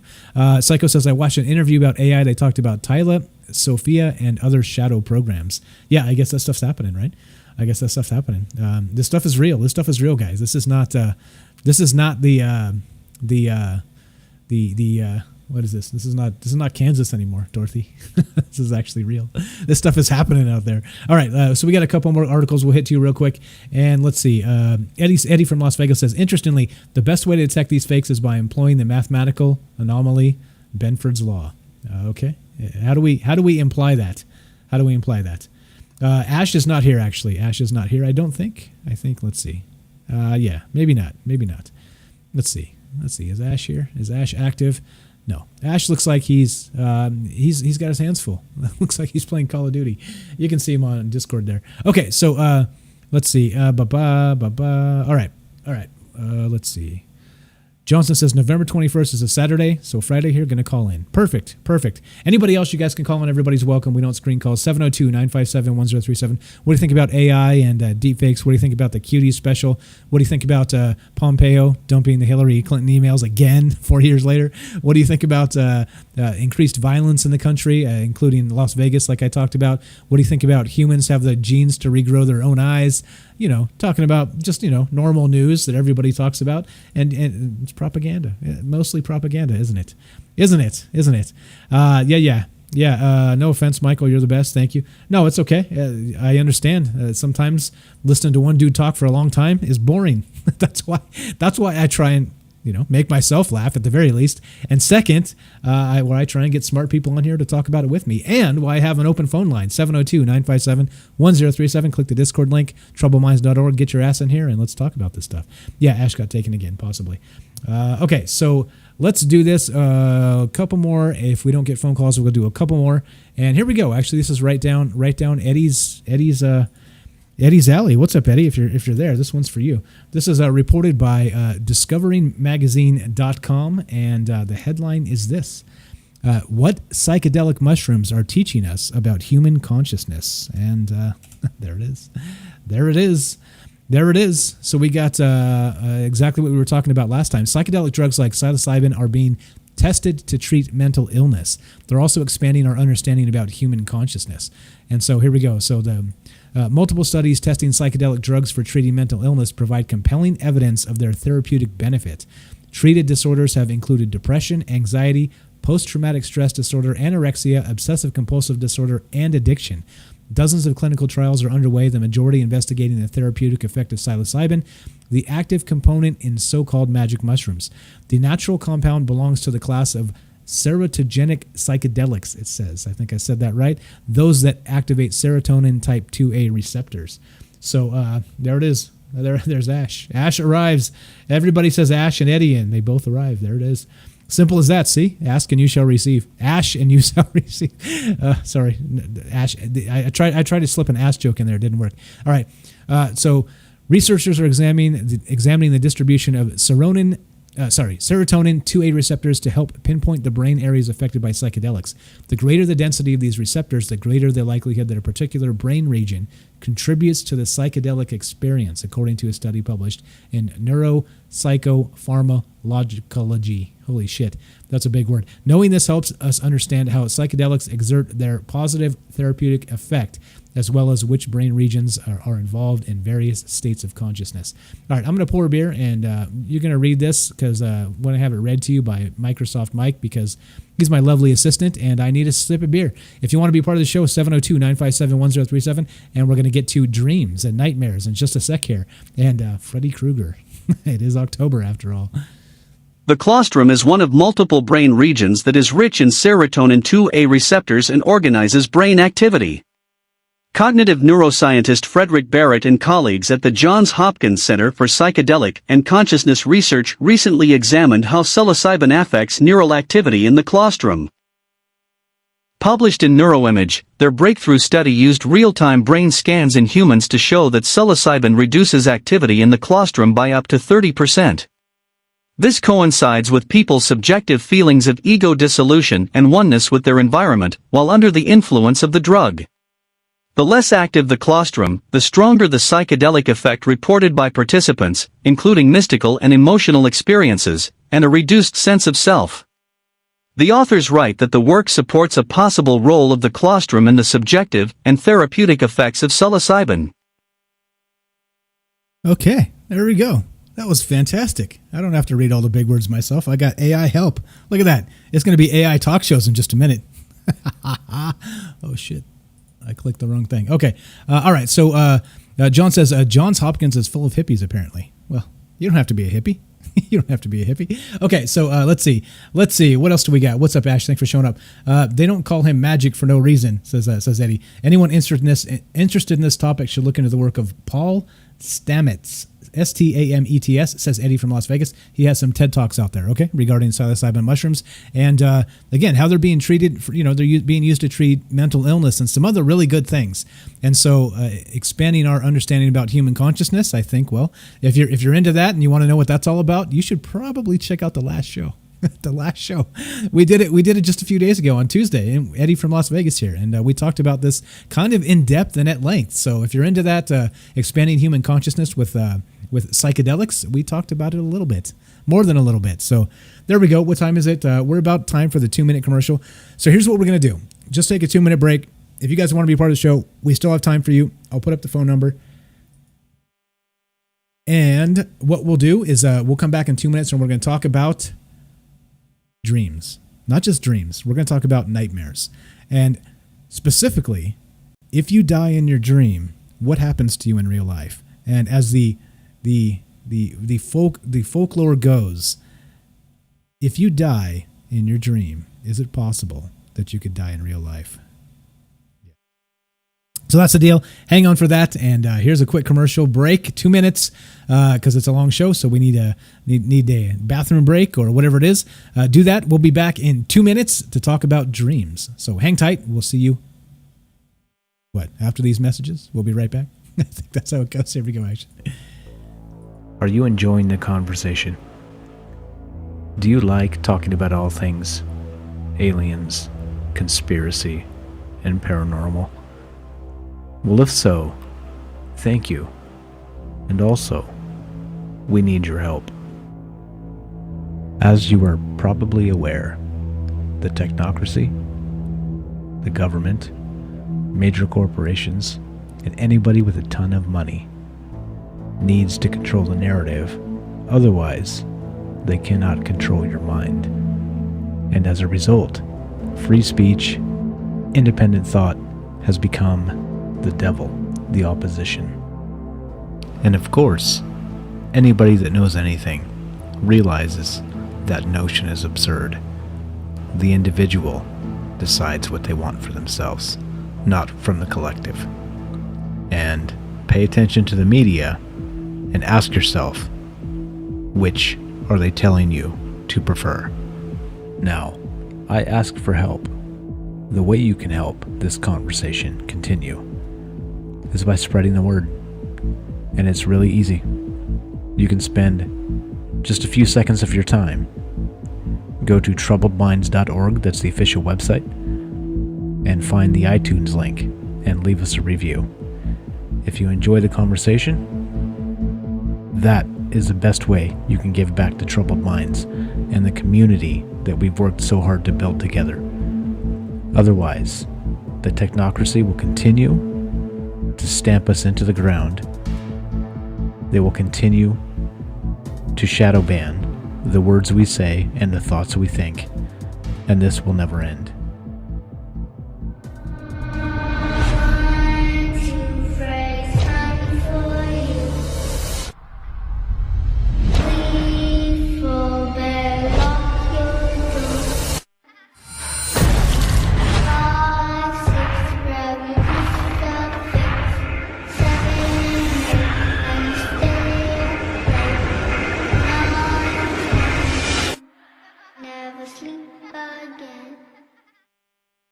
If anybody knows that, that's from an old movie, an old set of movies, right? One of the most iconic horror movies you might ever watch or know, Nightmare on Elm Street. And of course, right, it's up there with Jason and who else? Like if you got Jason and Freddy, those are the two, right? Those are the top two dogs in the nightmare type of horror situation going on. Well, okay, I'll play that again a little later as we continue to talk about this. This is reported by the History.com, History Channel. Now, what many of you may not know is there is an actual malady, an actual thing that happens where people just randomly die in their sleep. And it's not just the heart situations would happen, which happens regularly, there's a syndrome. So here we go. How a terrifying wave of unexplained deaths led to a nightmare on Elm Street. So, okay, the syndrome that inspired Freddy Krueger afflicted a very specific group of people. This is, again, reported by the history.com. 1984, Wes Craven introduced the world to one of the most iconic horror films of all time, A Nightmare on Elm Street, right? We know this. Freddy Krueger, blah, blah, is a demon who kills teens in their dreams, was heinous, terrifying, and literally ripped from the headlines. Craven found inspiration for the landmark horror film through an article that was published in the LA Times. It recounted the story of a refugee child from the Cambodian genocide. Pol Pot, if you guys don't remember what that was, he was terrified to sleep for fear that he would be attacked in his dreams and never wake up. Khmer Rouge, Pol Pot. Look it up. Look it up. Horrible. Horrible. And guess what they did? Identity politics to tear it all down. Yeah, and rebuild it with a pile of skulls. So anyway, these refugees came here and they were having a problem. So here we go. Quote, when he finally fell asleep, his parents thought this crisis was over. Then they heard screams in the middle of the night, Craven told Vulture. By the time they got to him, he was dead. He died in the middle of a nightmare. And so here we go.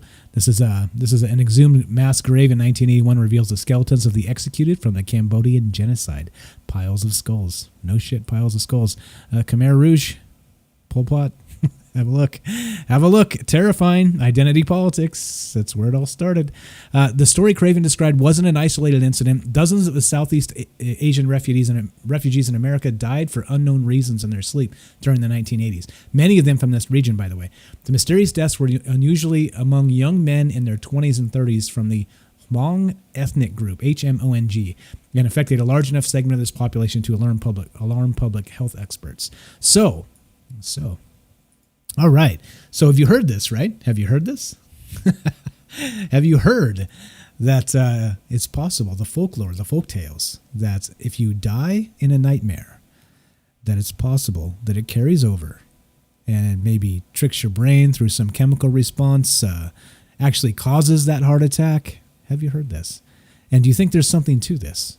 Yeah, there we go. Larry says Michael Myers. There's the other one from Halloween. Probably the three top dogs, right? You got Jason from Friday the 13th. You got Michael Myers from Halloween, and you got Freddy Krueger from Nightmare on Elm Street. So there's the top three. But what do you think? What do you think?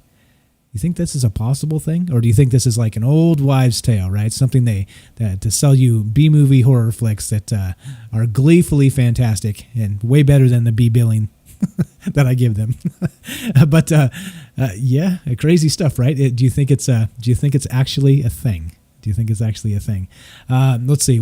Some good comments here. Taylor says another one is the falling dream, that supposedly you die in real life if you hit the bottom.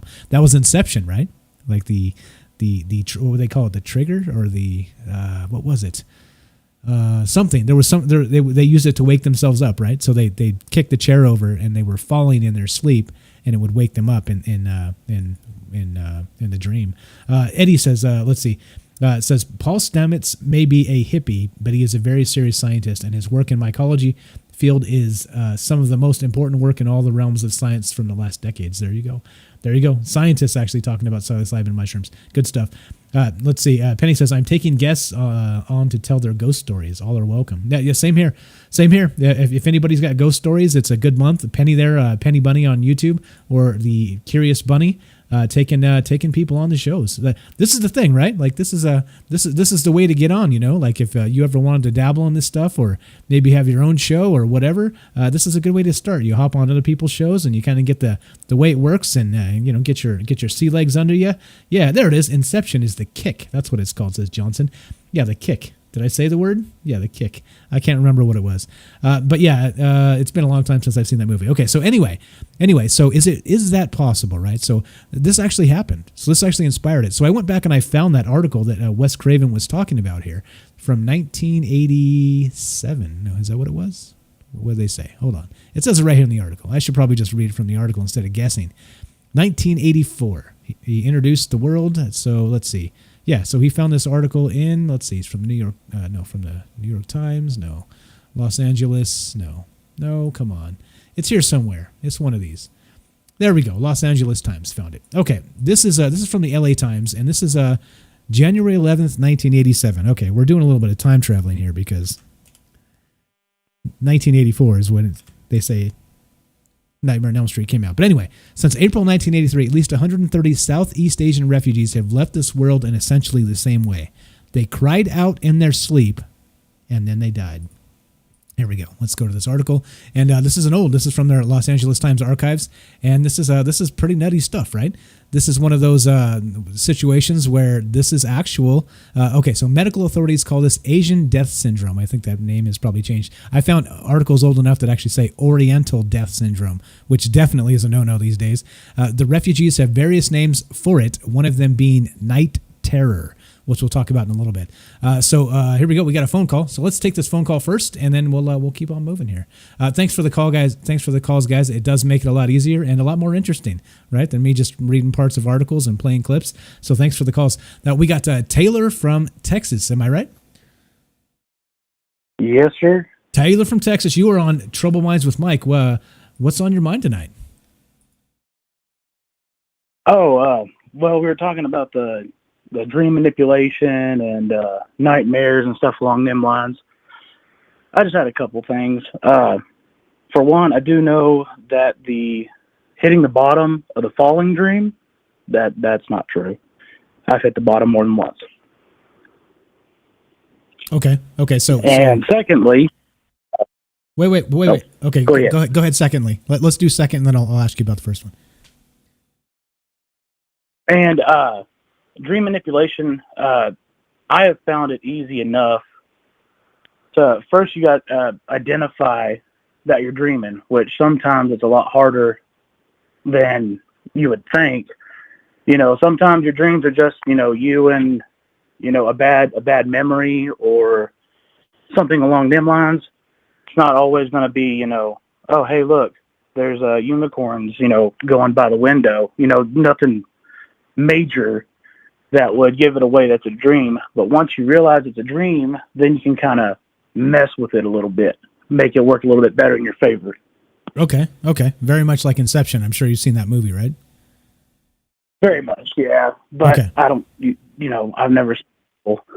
Okay, yeah, fair enough. I'm just saying, like, I actually just watched part of that the other day, which is what reminded me of it, but I didn't see the whole thing. I fell asleep, unfortunately, because I put it on really, really late. But it's a fantastic movie. Okay, so let me ask you about the first one then. So you've had it happen then. Damn it. Did I drop you? I lost you, didn't I? God damn it. Really? Right in the middle of a damn call. All right.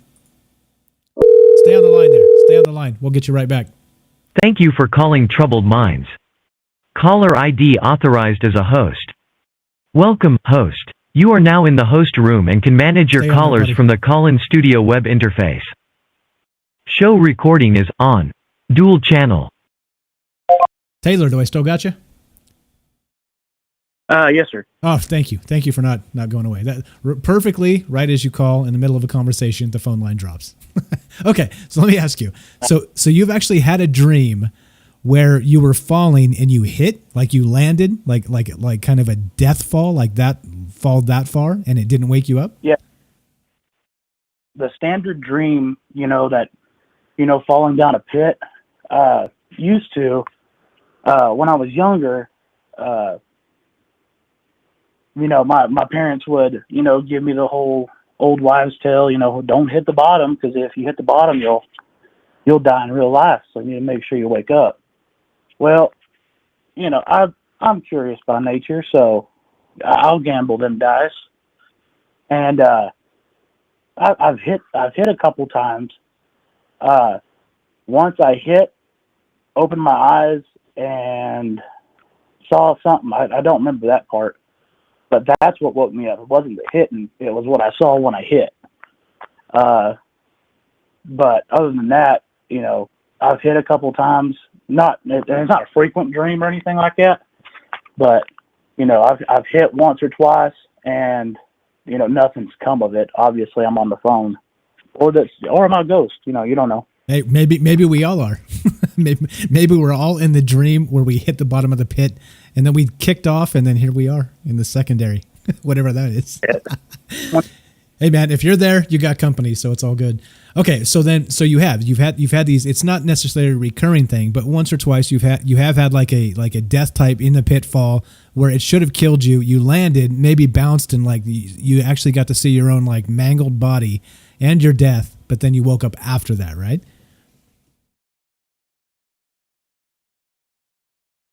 Hello? Did the phone line drop again? Don't do it. Oh, sorry. Are you there? Yeah, I was going to say, I think also a good chunk of it has to be your underlying mental state, just in general. You know, if you're going through some stuff in life or whatever, and you're trying to find a way out, you know, or something along them lines, you know, I would say you're more susceptible to having a fatality in a dream than you would if, everything's going good in life. You know what I mean? Yeah. So it's like, let's say you got a lot of stress going on. So you're more likely to have bad dreams and bad results in the dreams. Like you end up dying in the dreams, right? Is that what you're saying? Yeah. And that's just a personal belief. Not only that, I've got some, as we continue and talk about this, I've got some scientific articles that actually back that up. They talk about how stress is a driver of dreams, and that everybody dreams from the time they hit REM sleep to the time they come out of it. And that whether people remember it or not, everybody's dreaming all the time. So there's some science, they say, which, if you want to believe that or not, some people say, right? The things people say. It all depends on, obviously on the science, but then also, I'm a believer that the mind and the soul are, one and the same, and you really can't map that. We can try and figure out everything we can about the human body from, helper T cell to major organ like the brain. But, we can have the machine, the mechanical parts all figured out. But if if you can't really analyze the driver, then, it's helpful, but not as helpful as you think. Yeah, that makes sense. So, and then even then, so do you think that the dreams are helping maybe resolve that somehow, like a subconscious thing, like let's say it's like kind of a bad habit that you're trying to get rid of, like you're consciously worried about it and you're working on it, but it's not happening. But these bad dreams are like a manifestation of losing that habit and the challenge of it. You think maybe, and then maybe they kind of kick it into your next stage, right? Maybe something like that. Do you think that's possible? Well, the thing that what I think is you can map out all that you can, but you'll never get enough. You'll never get the whole thing mapped out. If you were to go, let's say, you're going to use the habits as an example. If we can map out how to, like a drug or a therapy or something of that nature that can help you, knock that habit out, kind of like hypnosis therapy. But, that's only, I would say, maybe 0.5% of mapping. And that's with all of the, human consciousness combined, like as far as from when we were, hunting dinosaurs all the way up to now, or, in 20 years, I don't think you'll be able to map it out. Now, the dreams and everything, I think will, help kind of lay some of that groundwork. But in that same token, I just, I don't think that can be mapped. Yeah, no, if that makes sense. Yeah, I agree with you. Kind of like Elon Musk was saying with that Neuralink thing. He thinks that eventually, sooner than later, we'll be able to like record memories straight from your brain type stuff. There's a lot there, man. There's a lot of neurons firing in that brain, and there's a lot going on. So I don't know about that. Okay. He watched a lot of anime. Sorry, you cut out. What was that? I said I'm pretty sure he watches a lot of anime. Oh yeah, it seems like it, doesn't it? That's a good point. Okay, so let me ask you about the next part then. So now, manipulating your dreams, is that something that? So you said you can do it. Is that something that you think you just kind of realized and started practicing, or like how did that come about? And do you think that everybody can do it, or do you? Because I can't. I barely remember my dreams at all, and I do have a nightmare from time to time, but they're rare. They're super rare, and they're gory when they are. I'm like murdering some. I'm like chopping some random up into like a dozen pieces. Right? Maybe I'm a serial killer. I'm really not. I've never killed anybody. I promise. Go ahead and do the background checks, everybody. But it seems like when they happen to me, I wake up and I'm like, oh God, that was horrific. What was that about? You know what I mean? So if I could stop that, well, can you help me? Can you help me? Yeah. Well, I've had it. I mean, it's not like a reoccurring thing. They're very much once in a blue moon. But I do remember it started when I was younger. And I remember the dream as like I had it yesterday. But so for some reason I was in the bank with my grandma, and that was honestly my red flag, because my grandma never took me, my brother, my sister, my cousins. We never went in. You know, that was back in the day where. Are you kidding me? Are you freaking kidding me? Okay, well, let's see. Now we have another problem here. Let's see. Sorry about that, Taylor. Hold on. I will call you right back. Hold on. We got a problem here. There's something happening. Let's see. Something happened here. Okay. I am really terribly sorry, because that was a fantastic conversation, and you were about to see. Look, it's a conspiracy. You were about to help me fix my dream, fix my bad dreams. All right. So hold on. I'm gonna. I ran out of money on the card. That's what happened. Hold on. I got this. Hold on. All right. Hold on. As I recharge the thing here, which is hilarious. Actually, my card expired. That's what happened. Hold on. All right. So anyway, here we go. Let's see. Okay. So Taylor, hang tight. I'm going to get you back on the phone in just a sec here. I'm going to play a clip while I figure this out, about nightmares and, what happens when you die in the nightmare. So hang tight, listen to this. I'm going to figure this thing out real fast and go grab my wallet and put another card on file, and then we'll get this rolling. All right. Hang tight. Sorry about that, Taylor. I will call you right back, okay? Hang tight. Sorry about that. Here's a clip. Be right back. This fall, Freddy Kruger turns 30.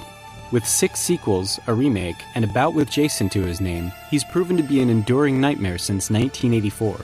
But like all great movie monsters, Freddy is more than just a guy with a knife. He embodies cultural anxieties, slashing his way through fears of teen sexuality and impending adulthood. Writer-director Wes Craven has said in interviews he was also inspired by something more tangible called SUNS, or Sudden Unexpected Death Syndrome, a mysterious phenomenon in which people die unexpectedly in their sleep. Craven pointed to Los Angeles Times reports about immigrants from East Asian nations who died in their sleep from abnormal heart activity. Craven claims one victim was so frightened by the condition that he refused to sleep for days. Is SUNS a form of dying from a nightmare, as in Nightmare on Elm Street?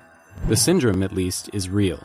Unlike in Craven's imagination, it affects mostly young men in and from Southeast Asia. The Centers for Disease Control and Prevention says American doctors first encountered it among refugees fleeing from the Vietnam War. Later, an American Journal of Public Health study chronicled such deaths among Laotian and Hmong refugees in the 1980s, and determined the phenomenon was regionally and genetically related. Typically, otherwise healthy young men would suddenly exhibit highly irregular cardiac activity and die in their sleep. A University of California San Francisco anthropologist wrote in a 2010 book that she sees a link between nightmares and cultural beliefs in these cases. She argues that the stress of believing that nightmares can kill can make nightmares and night terrors more dangerous. But most research links SUNS to abnormal genes in some people that eventually cause electrical malfunctions in the heart, resulting in potentially fatal ventricular arrhythmias. The deaths likely occur at night because the heart slows down when we sleep, making the genetic abnormality more serious. SUNS is difficult to detect and has no known treatment, and further epidemiological research is needed to fully understand how common it is and why it mostly affects Southeast Asians. But it's clear the raw horror of the illness already has a prominent place in the popular imagination. even among those who have never heard of it. Okay, we should be back. Thank you for calling Troubled Minds. Caller ID authorized as a host. Welcome, host. You are now in the host room and can manage your callers from the call-in studio web interface. Show recording is on. Dual channel. There you go. See? Calls, not responding. Now, we're back. I don't know what... Okay, I'm not going to explain to you, but I don't understand. I have one exact credit card that does nothing but this show, and it just didn't refresh for some reason. Okay, so anyway, Taylor, sorry about that, buddy. We got you back. Can you fix my drinks for me, man? Live shows, I tell you, shit happens, right? Shit happens. Okay, so go ahead. Before you were rudely interrupted, you were talking about dreams and manipulating them. So go right ahead, sir. Yeah. So we're let me skip back. Okay. So like I said, is you got to have a red flag or something that you know wouldn't happen. And in my experiences, it had to have been something of that nature. Now, I was born in '92, so back in the days where you could leave your kids out in the car and just crack the windows, and your mom and dad could go into the store for a couple hours, and all they asked was, one of, the big one, make sure that other little ones don't die, kind of thing. So, the one that I remember super vividly was the time my grandmother took me into a bank, and that in and of itself was the red flag. Now, what had happened is, it started out as a basic, in my opinion, a dream. And some bank robbers came in and shot me point blank, and I remember blacking out. But then they gave it about a couple minutes, and I was like, I don't like this, and I woke back up. And then went, and my little 8-year-old self decided to beat up all on these bank robbers and save my nana and save the day, which, it sounds like a, just a standard, superhero dream or whatever. But the thing that stuck out to me was the fact that I said I don't like how this went, and I went ahead and changed it. I've had a couple others kind of along those same lines, where it has to be something that affects me, like myself, not necessarily anybody else in the dream. But I have had dreams where one of my loved ones was taken away, and I'm like, I don't like that, and they just stand back up, mangled or whatever it was. They just stand back up and go as normal. So again, that's only been a handful of times, but like I said, the biggest thing is to track down the red flags. Very much, I'm going to steal Inception from this, but the obvious wrongs, I think, is one of the lines he says in the movie. It's been forever since I've seen it. Yeah, but so you have to be able to recognize something that's not right and realize it's a dream, and then you can start. Kind of exactly like they say in Inception. Right. Yeah. Okay, so you have done it, and so do you think that's something you can do you practice that, or is that do you think it's random? Like, how come? Because I've never done that. Like, I never was like, whoa, that was horrific. I'm going to stop this right now and reverse it. You know what I mean? I wake up in a cold sweat, like, fuck, that was messed up. That's what I do. So how can I stop terrible dreams? Can you help me? That happens a lot more. That happens a lot more than I would say the latter does. Okay. Because it seems random, but in that same token, now that I can think about the handful that at least I can remember, there's been an obvious wrong. Another one was my current girlfriend, and this one I actually did recently. My current girlfriend, we were driving a car and we got hit. She was driving. That to me was the wrong, because my girlfriend don't like driving much, so I'm normally the chauffeur. So we got hit and rolled, and I've been in the rollover, so it was super vivid, and it was, one of those that was hard to tell. But the fact of the matter of, we were rolling, and I was like, no, she doesn't drive. And so we switched seats mid-roll, and the car formed back up, and we just kept on driving. Nice. Nice save. That's pretty good. Again, no. Sorry, go ahead. Yeah. And it's odd, and that's the whole thing that I was a little resistant on calling, mainly because, dreams are such a fickle subject, if that makes sense. I mean, it's not fickle, but it's such a broad subject because you can't tell somebody what they dreamed was wrong. I mean, you could reassure them that, the monsters under your bed aren't real, that kind of thing, but you can't tell, your kid or your dad or whoever, you can't tell them that their dream was wrong because they had it. Now you can reinforce why it's not true or why it's not going to happen or, X, Y, or Z, but that dream was real at the time. So you can't really tell anybody they're right or wrong, if that makes sense. Right. It's super personal. It's exactly. It's like it's completely self-contained, and we're just sharing that level of consciousness with each other through words. So yeah, definitely. I get what you're saying. So okay, one last question before I let you go here, and thanks for all the sticking through all the BS as this phone dropped twice on you now. I'm gonna call you Bad Luck Taylor if that's okay. All right. Hey, that's fine. Okay. I mean, it actually made my heart real happy a couple of shows ago when you got my D&D reference. Oh, hell yeah. That made me real happy. I'm about to drop some more D&D references a little bit later on in this show, by the way. So if you're into that, I'm into that too. I'll call that. All right, sweet. Okay, so one last question then. So do you think that there is any kind of connection there with that let's call it a wives' tale or the folklore, that if you do, you think there's any way if you do die in your dream, it crosses over and like maybe give you a heart attack or something of this nature?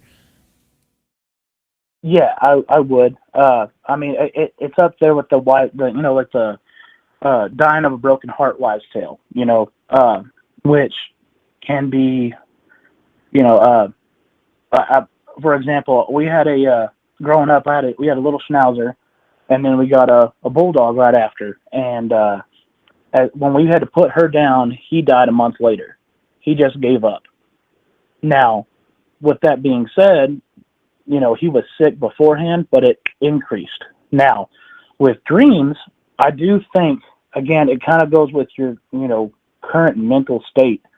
But if you were to die in a dream and you're already either doing poorly health-wise, physically, mentally, spiritually, I mean, it depends on the degree of how sick you are, and I'm using sick in quotation marks, to make it happen. Now, like the falling dream, if, like a 70 or 80-year-old man has that dream and he's already got a bad heart and, COPD, might be septic, something along them lines, then I think that's a high possibility that could offset at least a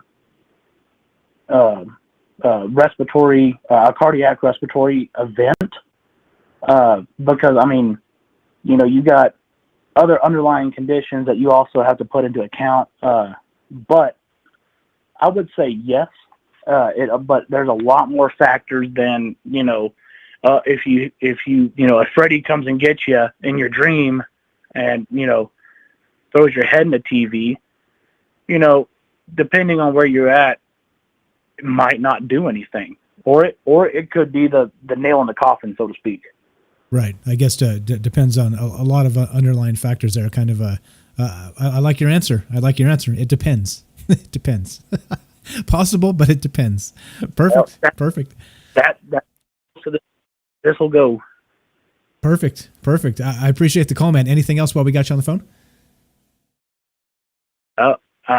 I don't want to take up the rest of the show talking about cuties or California or Austin or any of that. I'll just wait till your D&D references, and then I'll come back on. Okay, you got it, buddy. You got the phone number. Thank you again for dealing with all the BS as I fix the phone lines. I think we should be good. Bad luck, Taylor from Texas. Thanks for calling, my man. Have a great night. I call again. Yep, I'll talk to you in a bit. I got a D&D reference coming. Promise. Yep. Thank you. All right, there we go. Simple as that. If you want to be on the show, you can call 702-957-1037. It's a Las Vegas area code. Join the Discord. Click the Discord link on troubledminds.org, the official website. So the billing is set up on the phones again. I just checked, and it is. The card expired in October, and it just tried to rebill right now, and no. No dice. Okay, so anyway, all right. So if you we're talking about dreams tonight. We're talking about nightmares, and specifically the folktale of Freddy Kruger. Right? We know it's fiction. We know that it's it was created by Wes Craven again in early '80s, like we're talking about. How there's the refugees from the Pol Pot and the Khmer Rouge. How they had some sort of maybe it was a genetic thing, or maybe they were literally living in a hellscape where people being murdered every single night. When they barely escaped with their lives, who knows? Maybe that the terror stuck with them. Maybe was ingrained in their bones or their brain or everything in between at the core of them, and it ended up being the end of them as they slept. Who knows? I don't think they actually got a reason for this. I think we can dig into a little bit more of this. But again, if we're talking about dreams, if you want to be part of the show, 702-957-1037. Click the Discord link, and we'll put you on the show. Let's read some chat, and then we'll keep on going. Robert says, maybe Michael Strange's dreams of chopping people up is a memory of a previous life when he actually did chop people up. Thanks. Perhaps he was a machete-armed warrior, a guillotine executioner. Sherry says, yeah, I thought of that. All right, well, at least I'm not a murderer in this life. I'll take that. But here's the weird thing, right? That particular dream hasn't happened until recently, which is weird, like really weird. So like my whole life I went through and it didn't have like a recurring anything, but that one happened twice in probably 9 months. And that's it, right? Like I can't remember the last nightmare I had after that. So anyway, crazy stuff. We got another phone call. We're going to take this. I think it's an interesting topic, right? Talking about dreams, because you don't really know. Just like Taylor said there, everything's so personal that we can't do the mind connect thing. The mind meld and share. We have to use our crude human words and try and describe these things. So here we go. Let's go to this phone call again. Keep the great chat coming, guys. If you want to be part of the show, go ahead and stack the calls up. We'll just talk about dreams tonight if that's what you want to do. And it seems like, funny enough, that it's one of our most popular topics. I think the last time we did dreams, we had lots of calls too. So let's go to this phone call and keep on moving here. You're on Troubled Minds with Mike. What's your first name? Where are you calling from? Melly. Melly, what's up? Melly, how you doing? Where are you calling from? Hey, California, Southern California. Melly from California. How you doing? How are you? Good. Good. I was just listening, and you guys were talking about with Taylor manipulating dreams. Correct. Can you do that? Yeah, well, I had one experience that was very significant to me. It was very bizarre because I was in my dream, and it was kind of like a messed up dream, like a bad dream, like it started out. And all of a sudden, it dawned on me that, oh, okay, so, because the dream was like, okay, so it was a bad dream, right? So I realized, okay, so if I can create everything bad for myself, I can create something good, like out of my dream state or whatever. I don't know. I'm sorry. I'm very spiritual and a little bit nervous because I'm on the air with you guys. So you're okay. Bear with me here. I got you. If you Okay. falter, you got me. Okay. You got me. I can talk about nothing forever. I got you. Go right ahead. Okay, good. So yeah, it was like a weird, like obscure type of dream. So anyway, I was like, you know how when you're in your dream, you're like thinking about, you know, whatever's going on currently in the dream. And then it dawned on me that, well, if I can create everything bad in this dream, then I can create something good. And I changed my whole thinking, like during the dream. And I was like, so I changed the thinking immediately in the dream when I realized that. It's hard to explain. I'm sorry. That's okay. So But so do you think it's related somehow? So clearly it's in your mind. Oh, sorry. Go ahead. You finish the story. I thought you were done. Go ahead. If you got more, go ahead. oh no, yeah, no, it goes on. So I decided in my mind, what do I want instead of what do I don't want? Because I was in the dream where I don't want these things. Like whatever was happening, I guess you could say it was like a nightmare, but not really like super bad, but bad enough that I wanted to be out of it. And then at some point during that dream, I realized if I can create this negative like thought that I'm having right now and experiencing in my dream, then I can also create whatever, like something good that I want, like the best thing instead of the worst thing. You know what I mean? So I was like, all right, well, boom, it's so like Matrix style. It was so Matrix style. Like I was like standing on the ground and all of a sudden I jumped into the air and I just flew like, I don't even know how high. And I was like, oh, well, I want trees. I want a lot of trees around me. And all of a sudden all these trees just popped up. Like all these huge, tall trees just popped up around me. And I was like, I love the city, so I'm going to have it in the city. Like I just started creating my environment. It was the first time I had ever like been able to control, because I'm very like, I have very lucid dreams every night. Like my boyfriend, he's like, I can't remember my dreams. So I'm like, wow, that really sucks for you, dude. But I remember my dreams. They're all really vivid. They're all, I can remember them. I can recall them every day, So, but that was the first time that I was able to control it, where I was like, I was like, okay, I want trees. And when I just popped up and flew away, I was like, if I can do that, I can do this. Boom. And I just flew off into the atmosphere. It was so crazy. And I was like, okay, so let's keep it going. Because at that point, like, I was like, all right, so I'm aware, I know I'm still sleeping, but I'm creating all this stuff right now. So I was like, trees. And boop, boop, boop, boop, boop, boop, boop, boop, boop. They all just popped up. That's then very Matrix. There was a city. Yeah, it was totally like that. Totally like that. But I haven't been able to do that. I don't know. Like Taylor speaking before me. I'm sorry. Taylor, yep. Taylor. Okay, that dude's awesome, by the way. I concur. But yeah, 100. But yeah, he's how he talks about the dream state and all that. Yeah, definitely. So, and this is anyway, the thing, right? I haven't been able to I'm sorry, go ahead. No, go ahead. Go right ahead. I thought when you stop, I try and talk. No, when you stop, I try and talk just to, I just. But go ahead. Go right ahead. I haven't actually tried to do that again in another dream before or since then. I would say this was about a year ago. I think I did that. But yeah, I mean, when you guys are talking about can you manipulate a dream, I was like, oh my God. And that was the one time that I could. Like I used to astral project when I was a child. I didn't learn that until I was about 18 years old and came across a book that explained my exact experience every night from the age 6 to about 14 years old. I was like, holy, what? That's what I've been doing? I had no clue. But, yeah, so that was the first time I've ever been able to, like, really control. Like, I was like, oh, my gosh, I'm going to try this.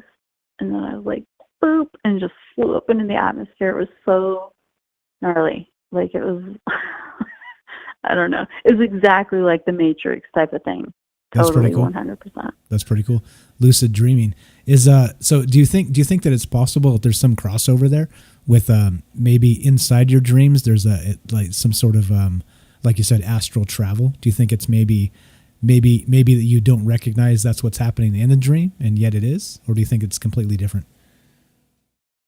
Well, that's the thing. Something happened where I recognized I was dreaming, and I said, okay, if this is what my mind is creating while I'm not being aware of it, because a lot of the things say, like, when you're dreaming, you're working out, like, things that are happening in your day-to-day life.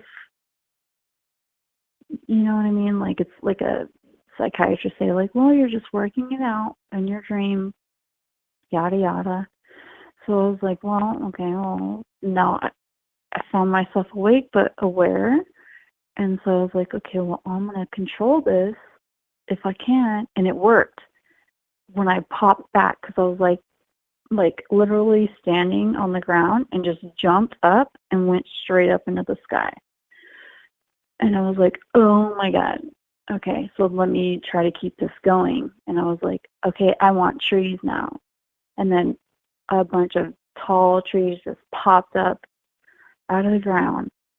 So I tried to keep it going, but I kind of lost it. Like, it was very brief, but it was like I got like somewhere with it.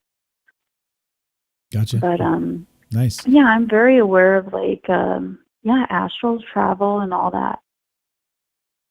That's pretty cool. That's a real thing. That's I agree. I don't disbelieve that. I can't do it myself, and I'm very much like your boyfriend. You said there. I don't remember my dreams. Like it's so rare that I remember them. But when I do, they're just the most bizarre ass things you could ever imagine. I'm like, wow, what the hell was going on there? But yeah, it's and even more rare is a nightmare for me. So it's just it's bizarre. It's bizarre. And like I think, okay, so do you think it's possible to actually harness the power of that? To maybe, like you said, you were able to control the dreams once. Do you think there's somehow maybe something you could do to where you could go when you go back and know you dream next time, and then be able to just recognize it and just be like the ruler of your dreams? That would be amazing. Like living an entire double life when you sleep. Yeah, I totally do. And I think that there's a lot of people that are aware of doing that. They do that a lot. I can't actually do any of those things at will. Like, I didn't even know that I was astral projecting as a child until I read a book about it. Like, I stumbled upon it. It was like a happenstance type of situation. I was like, what? Okay, wait, what? That's what I used to do. That's how I used to feel when I would just fall asleep as a kid. And yeah, that's when I learned that I was actually astral projecting when I was a little kid. So, but yeah, a lot of people know how to do it. Like they can, they study and like meditate and all that, and so that they can do it at will. I cannot. I haven't been able to do that as far as I know. But I kind of think that we all do it when we dream at night.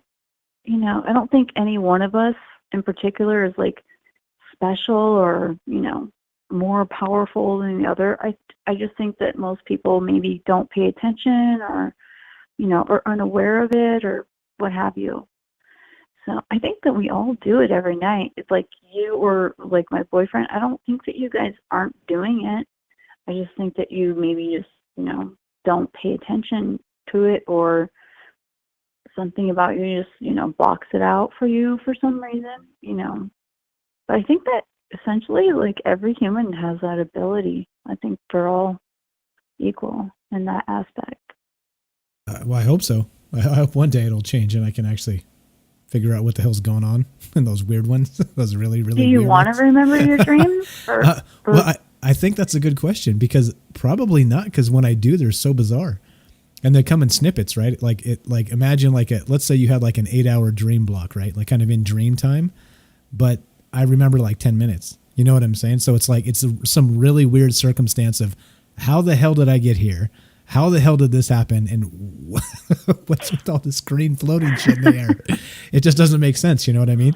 Like, I'm sure it might in the context of like an entire dream, like from beginning to end, but I just don't remember it. It's such a small snippet out of context. Yeah, but you're like way more open-minded than my boyfriend. Him and I are complete opposites, where this is like my life path and he is not. So I don't know, there's no correlation that I can connect you to with, but other than you can't remember your dreams.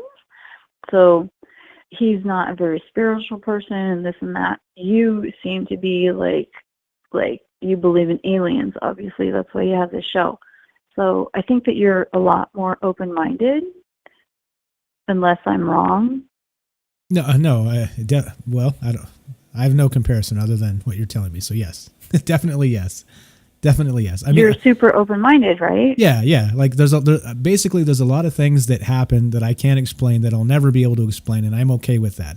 And so I'm open to hearing what other people think about it, and that's just it, you know. So it's okay. Like I'm okay not knowing all the answers, but I do want to hear what other people think about it. So yeah. So maybe that's a good way to put it, and I appreciate that. That's nice. Yeah. Okay. Yeah. So yeah, I don't know why you don't remember your dreams then.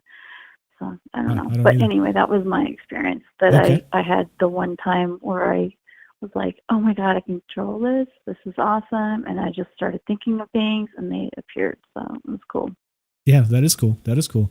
Hopefully we get some other people talking about that. So are you new? We actually have a caller coming in behind you here. So did you just find our show, or have I missed you, or? No, I've been listening to you guys for, I think 2 years now. Oh, shit. Call me stupid. Okay. I'm trying to, I mean, you've read my stuff when I comment before. Okay. Yeah. Okay. Got it. I've just never called in. So. Gotcha. Yeah, definitely a first-time caller. I got that. Okay. All right, cool. Any final thoughts? I got a caller right behind you, and then we'll keep on talking about dreams. Hey, maybe next time, can you Yeah. Can you talk about quantum physics and how we as individuals can change reality as far as like dimensional, and actually it's so interesting. Like this is what I'm about here recently. It's a super interesting topic. Okay, check it out. I will do that if you will be on the show with me and talk about that. How about that? 100. I will be there. Okay, so you know where to find me on Facebook. We've talked about that, manifesting your own reality. We've talked about that in the past, but there's plenty more. As these shows go, there's always more to talk about. So for sure, 100%, you know where to find me. Let's set it up. And that invite is to everybody else out there. If you want more of a particular thing, that's why we do it this way. That's why we include you. I say it a lot because I mean it. I really mean it. So we have some people. We have Laura from Florida with some ghosty pictures. We have a guy from on deck talking about Project Coelacanth. If you guys haven't joined the Discord, you should, because there's some what the fuck news about that. We're gonna have him on talking about that. So there's a ton of stuff here. So yeah, definitely, you're in, Millie. You let me know when it's up, and we'll do it. Okay. All right. Thank you so much. Thanks for the call. Have a great night. Okay. You too. Bye-bye. Thanks a lot. There you go. Simple as that, right? Simple as that. You dial the phone number, you get in, you talk to Mike, you talk to whoever might be listening, because there's lots of people listening, and we'll talk about whatever we got. We got one more call. Let's go. Again, like some shows, we have more calls, and it's bizarre to me that we end up having more calls when we talk about dreams. So maybe we should talk about dreams more. What's up? You're on Troubled Minds with Mike. What's your first name? Where are you calling from? Gene, and I'm calling from Oakland, California. Gene from California. How are you? Good to have you on the show again. I'm good. Hey, I called last time. I was in Livingston then, but now I'm in Oakland. And I just really wanted to agree with the young man that called a few minutes ago and was talking about battling dreams, because that was an issue that I had for a really long time, that I would have these horrible, horrific nightmares, and I mean, I was afraid to go to sleep. And so I ended up going to a sleep disorder clinic and that, and I ended up using, and this is for you, Mike, okay? I ended up using self-hypnosis to learn how to relax and maneuver in my dreams, because it's just before that sleep state. And I did some crazy superwoman stuff in my dreams, and I was able to conquer whatever it was that was bothering me. Okay, so it is possible. Sounds a little crazy, huh? Okay, no, it sounds fantastic. So it is possible to control it somehow. You find yourself putting yourself in like a self-meditative state before you sleep, and then it kind of allows you to control the dream as you head into it, that sort of thing? Well, I would use self-hypnosis for relaxation. So, Okay. Some people go for a walk, some people go down and drink some coffee on a break, some people take a 15-minute self-hypnosis trip, okay, which is what I would do.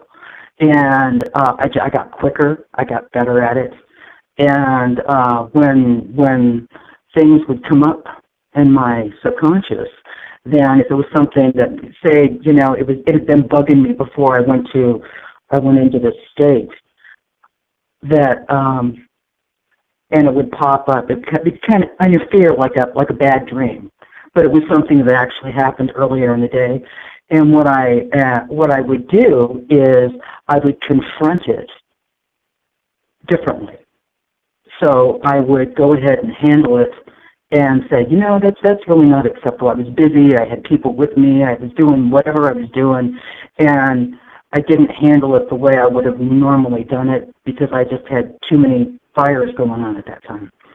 And it really helped me. It helped me a lot. One of the things I found, too, you were talking about, does that help? Understandable? Yeah, no, yeah, definitely. I'm with you. Yeah. I'm with you. Go ahead. Okay. There was one other thing. You were talking about near death. Several years ago, was a faux pas on a doctor's part. There were three surgeons in the room, and somebody screwed up, and they punctured the interior lining of my stomach.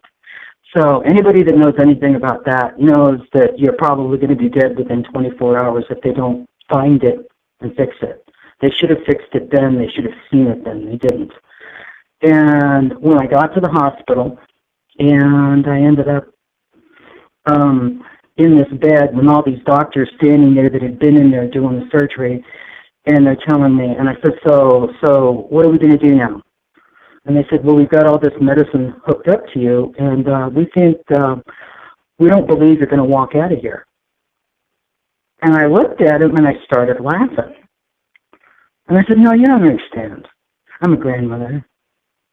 I am a parent of 3 children. I said, granted, they're all adults now. They don't need me. But, no, they're all married. I'm married. And there's no way that I'm checking out. I have too much stuff to do. And all 3 doctors wouldn't look at me at that point. They were all looking away. And I'm laughing. And I patted his hand and I said, oh, ye of little faith. Seriously, guy. Mark my words, I will walk out of here.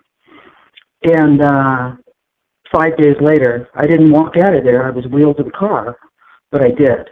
And I believe that it was my strong sense of self. I really do. Nobody believed I would walk out. I mean, I got a call at home 2 weeks later from the ER doc that had seen me when I came in because they all figured, oh yeah, she's gone. And he just wanted to know if I made it. Wow. So I believe that your strong self, your feeling, what you're going to do. I'm a fighter. I've always been a scrapper. So, just because you say it doesn't mean it is. And I believe a strong sense of self is really, really important in something like that. Now, somebody that does have a really deep-rooted religious whatever where they feel that, what is it? I can't, I'm trying to think of like customs, grandma customs that they pass down, in different cultures. And they're afraid that they're going to die. They're going to do this if they see themselves. The way I see that is that kind of puts a fear in people. Sometimes it's unnatural. Yeah. So that makes sense. I would discourage that myself. Right, I got you. Hold on. And just encourage people to be strong. Quick comment for you. Millie on Facebook says that you said, yes, sir. You said not today with that situation in the hospital and the stomach thing there. So, and gave you some hearts and some claps. It's just the power of will, right? The power of will. It's the power of mind, the power of spirit, and it is a thing. It is absolutely. A thing. It is a thing. Yeah, fantastic. Yeah. Fantastic. I story. remember my nurse coming in, and it was really funny because she said, "What can I do for you?" And I said, "Find out whatever I need to do to get myself on track so I can get out of here because they're all convinced I'm going to die." And she just kind of looked at me and said, "So how long am I going to have to stay?" And she said, 3 weeks. I'm thinking, 3 weeks in a hospital? Are you guys crazy? Yeah, God. Oh my God. Like how many hundreds of $1,000s of that is that?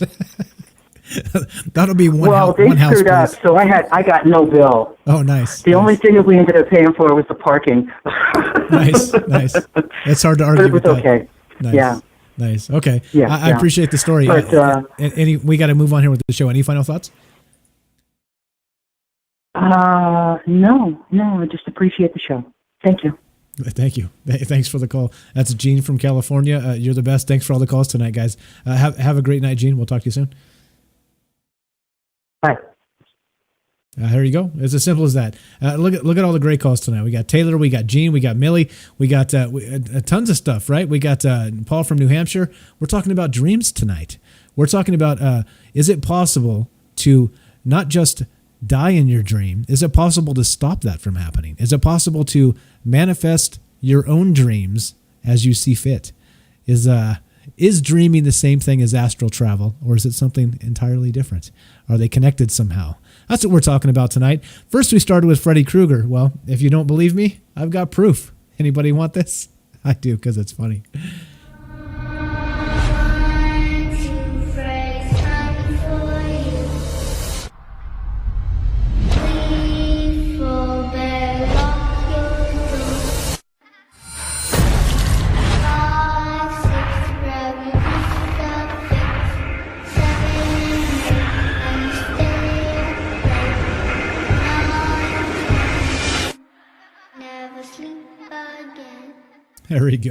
There we go. This is supposed to be a scary one, but you guys have made it a fantastic uplifting show. So hey, there we go. Sometimes we reverse the energy on each other, don't we? Okay, so if you want to be part of the show, we're talking about dreams tonight. Is it the inception thing? Is that lucid dreaming a thing? Can you actually realize what's happening in your dream, realize it's a dream, and then somehow change the dream itself? Is that possible? Or how about the original premise? Do you think it's possible that if you scare yourself to death in your dream, that you actually die in real life? You tell me. And actually, I have on deck we were supposed to get to, is dreaming and astral travel the same thing? Is it the same thing? Or is it something completely different? Are they not related whatsoever? Or is there some kind of actual, what would you call it? A connection there? Are they almost the same sort of thing, but a little bit different? I'm not exactly sure. So go ahead and give us a call if you're interested in that, or if not, we'll keep on trucking here. All right, let's see. What's up? We got a couple shout outs here. Missing it on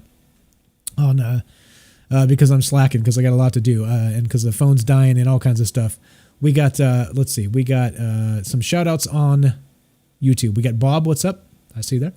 We got, who else do we got? We got Fuzz on Twitch. You guys are probably already bounced. Let's see. We got Game Vet. What's up, buddy? I got your actual message on Facebook, man. So if you want to send that back or email it to me, Maybe you're trying to, I think you deleted it, or maybe I missed it going back. I saw it and then I went back to look, but you had some photographs of some lights in the sky. I'd love to see that stuff. If you want to send it to me anonymously and not show me your Facebook profile, just use Troubled Minds at protonmail.com, and it can be a completely anonymous thing, and I won't give out your details. It won't be public, anything like that. So there we go. Who else do we got? We got, who did I miss? I know I missed some other people here. Cedric, what's up? Go Beyond Plus Ultra. You got it, buddy. Dwayne Dibley is in the house. Birthday shout out to Richie Freeway. Dwayne Dibley in the house. What's up? Happy birthday, buddy. Okay, let's see. Millie says, OMG, Freddy was the first scary movie I watched. I had never kept my feet hanging off the bed since then. Yes, exactly. All right, let's see. What's up, Joanne? Thanks for showing up. Okay, see you on Facebook there. Okay, now let's continue. Joanne, hello from Australia. Look at that. There are free people in Australia that aren't going to get arrested for listening to Wrong Think. Welcome to the show. All right, so my question is, now I was looking into it, and I promised Taylor a D&D reference, okay? And here it is. So because I can't, as far as I'm aware, I can't astral travel, all right? I can't control my dreams. I barely remember them as it is. But I looked into it, and when I don't have any good references for esoterica, right? For going to like a good source that can tell me about astral travel. So what do? I go to a book written by Gary Gygax, and I pull up Manual of the Planes. So let's do this. Let's talk about, for just a second, and how this relates to dreams, astral travel. All right, so hold on. Let's see. I got this. Let's see. Let's squeeze this in here, and we will continue. So we're still taking calls if you guys want to talk about dreams and what that means to you, or if Freddy Krueger is real. 702-957-1037, and we can put you on the show. Thanks again for all the fantastic calls tonight. You guys are great. Let's see. Here we go. This is from rpg.stackexchange.com. Now, okay. Now, so I definitely go to Manual of the Planes. I go to Gary Gygax and Dungeons and Dragons, because this guy was so on point with his stuff when he was talking about this. Okay, now this is it right here. Now, astral traveling is this. I've heard that there's a silver cord when you astrally travel, right? And so you're able to go as far and wide as you like, universally, all right? From here to there, everywhere. But this silver cord is supposedly your link back to your body. So here we go. Right here from the RPG, which is Dungeons and Dragons role-playing game Stack Exchange. How can an astral traveler's silver cord be severed, and how difficult is it? Now let me just read this real fast, because I thought this was awesome and hilarious, and I wasn't sure we were going to jam in a D&D reference, but I had one anyway. Here we go. The spell Astral Projection has a drawback listed. While you are on the astral plane, your astral body is connected at all times to your physical body by a silvery cord. If the cord is broken, you are killed, astrally and physically. Luckily, very few things can destroy a silver cord. When a second body is formed on a different plane, the incorporeal silvery cord remains invisibly attached to the new body. If the second body, or the astral form, is slain, the cord simply returns to your body where it rests on the material plane, thereby reviving it from its state of suspended animation. Although astral projections are able to function on the astral plane, their actions affect only creatures existing on the astral plane. The physical body must be materialized on other planes. There you go, Gary Gygax. And hold on. So not only that, I've got some clips here. Speaking of this, okay, so now I want to know this from you guys. Is astral travel and dreaming the same thing, or is it not? How related is it? And what about that silvery cord? Is that what happens when, let's say, Freddy Krueger somehow disconnects you from your silvery cord while you're dreaming? You're not actually dreaming. You're in some sort of astral travel experience that you don't realize. And that silver cord can be severed. And Freddy Krueger is the master that knows how to do it. Let's play this clip. This is from a guy that says he astrally travels. I'll give you the link at the end of the show here, as always. And he's talking about this cord in particular, astral travel, and how it can or cannot be severed. I thought it was fascinating to listen to people talk about this. Here we go. Clip 1, astral travel, silver cord. Is it possible it's a dream state or not? Today's blog post is on the silver cord, which are the connecting cord between the physical body and the astral body. And this relates quite strongly to the fear issue because a lot of people are worried, and I've been approached by a lot of people over the years who are worried or too scared to try and have an out-of-body experience because they worry that what will happen if my silver cord gets cut or accidentally broken, or what if I get lost while I'm out of body? That's another one, if I can't find my way back. And what's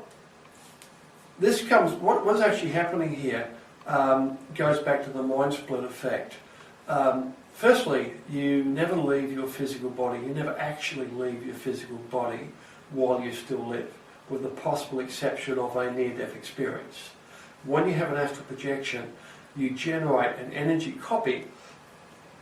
You generate an energy copy of yourself, and that copy is projected outside of you. And this copy contains a perfect copy of your mind and memories. And it's a perfect functioning copy of your consciousness. You could say it's a little part of you. But the original, your mind and memories and spirit, if you like, always stay inside the physical body while you live. Only this copy is projected, like the RAM in a computer.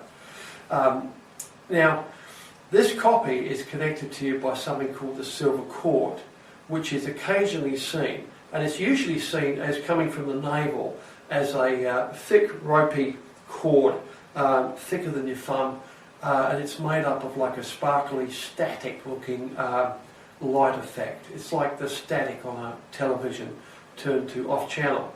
And sometimes you'll see this. Normally, you'll only see this if you're looking for it. And even then, you aren't guaranteed that you're going to see, your silver cord. Okay, there it is. So he's discussing. He says that it's not always visible, but it is a link to your physical body. All right, as you're traveling astrally. There's your Discord link. I see there, Psycho, right there in the chat. Click it. It'll get you in there, and you can talk about whatever you want. Okay, so there's three parts of this. So he's discussing this silver cord that somehow it connects you to your physical body while you're traveling in the astral plane. Okay, all right. So again, that's what I know. D&D is Dungeons and Dragons, Millie. Actually, so Taylor says so. D&D dumbs it down, but yes, you get a full copy of yourself. William says when the cord is severed, you don't die. Only your physical body dies. You are trapped in the astral.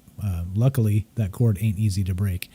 Sherry says, I'm body or white orb or just a ball of energy. I think maybe, so there you go. I think maybe you've found a way to not even be yourself in the astral plane. So that's fantastic. Again, maybe you should, I'd like to have you on sometime and teach us how to do this stuff or talk about it. If you don't, that's okay. Again, like I said, I always say, I'm not going to twist anybody's arm. Sherry says, never seen a silver cord. Okay. So maybe somehow you can travel without it. Let's see. Yep, Dungeons and Dragons. Yep. Okay. All right. So there we go. Let's go to part 2 here. Now the silver cord bit, I thought it was fascinating. It was D&D related, and so let's play part 2 and part 3 of this, and then we'll keep on trucking here and finish this up.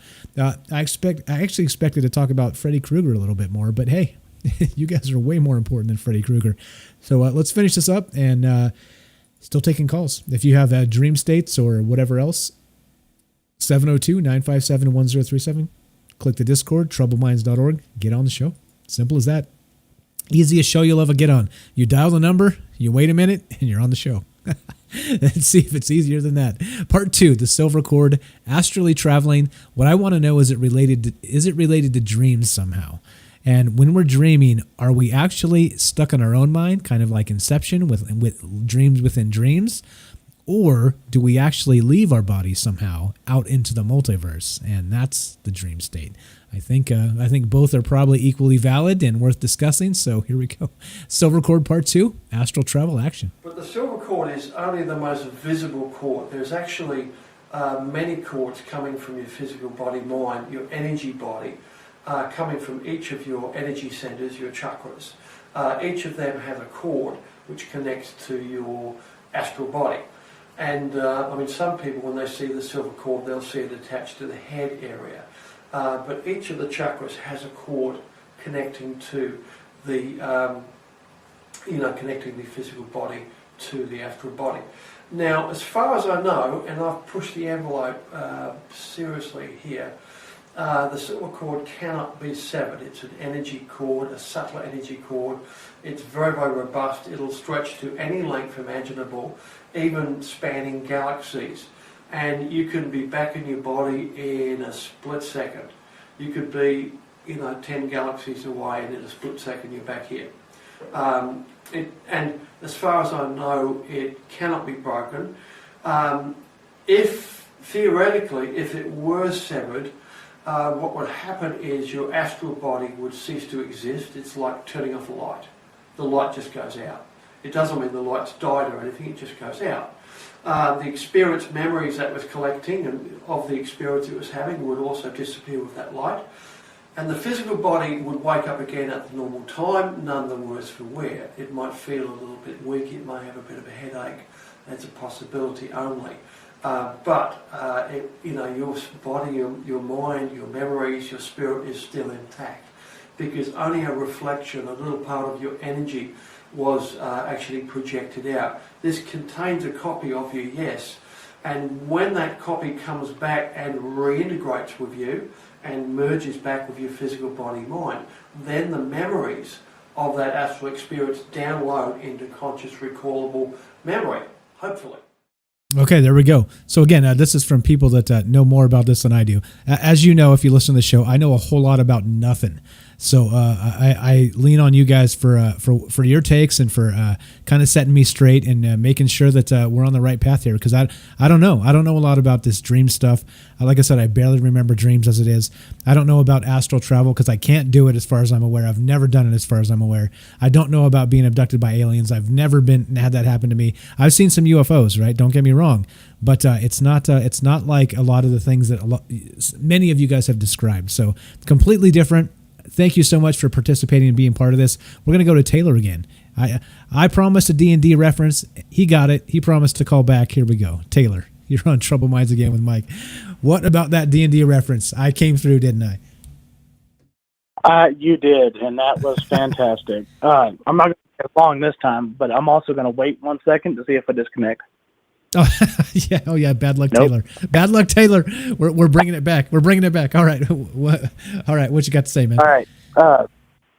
Well, first off, I do think that dreaming and astral projection, they're different, but they are connected. Mainly because you'd have to be in a dream state. I mean, from all the research I've done, which hasn't been a whole lot, but you have to be in a dream-like state. Now. And I know you wanted to talk about Freddie. So I could see that Freddie could be, in D&D words, an astral dreadnought. Now, an astral dreadnought can sever the silver cord, which can kill a player's avatar as well as the player character. Now, Freddie could be a astral dreadnought. Now, with that being said, this is, that's Gary Gygax, Lord Gygax's words. But what could be done is, you can change it to however you want. If you want to do Freddie specifically, because I know you wanted to talk about Freddie, you've mentioned it a handful of times. Yeah, no problem. Well, the thing is astral dreadnoughts are these large creatures in the astral plane that can span hundreds of feet or hundreds of miles. It just depends on the age of the astral dreadnought as well as the DM that's running it. Now, they can also be smaller, again. So, with that being said, he could be easily, with his, gloved hand, can be severing those silver cords because, again, you have to have from my D&D background as well as my, minor research, you have to match frequency because it's just energy. Now, I've had it happen once or twice as far as jump in a car. where, you've got a full battery on one vehicle and you have a, dead battery on another. If you have a faulty cord in between, it can blow both batteries, just completely screw them up. Now, I think that the gentleman that was talking, as far as the clips you were showing, it sounds like, he knows what he's talking about, obviously, and way more than I think me and you combined do. But if you even have a minor blip in that cord, it could be catastrophic. So Freddie, in your dreams, he's already on that dream energy level, I guess you could say. And when he kills them, he's also severing the cord. And if we were to follow basically Gary Gygax's terms for the silver cord for astral projection, it kills both. It kills the energy, the dream energy side, as well as the physical in this plane body. So he's an astral dreadnought. Yeah, I'm following you here. I'm following you every freaking word. Taylor, will you be my dungeon master? Got a game tomorrow. Take it to love it. Yeah. Do you play D&D online? We're geeking out here, guys. You'll have to bear with us for a sec. I'm getting a little bit closer because me and another buddy dropped probably. Well, I know over the course of a year, we built a D&D room in his house, and we are moving it to more of an online aspect. And I've got two guys that are calling in tomorrow through Discord because we're doing RP mainly on this game, so they can call in. And yeah, I'll be a DM. All right, sure. All right, perfect. Let me know. You find me on Facebook, Michael Strange. Send me a message here on Little Green Man, whatever. I'd love to at least help you stream it or whatever you need help with. Play from time to time would be fantastic. That is so much fun. Talking about Dungeons and Dragons, guys. And if you're not familiar, it's the best thing ever. It's the best thing ever. That's my track. I got in April when COVID started taking off and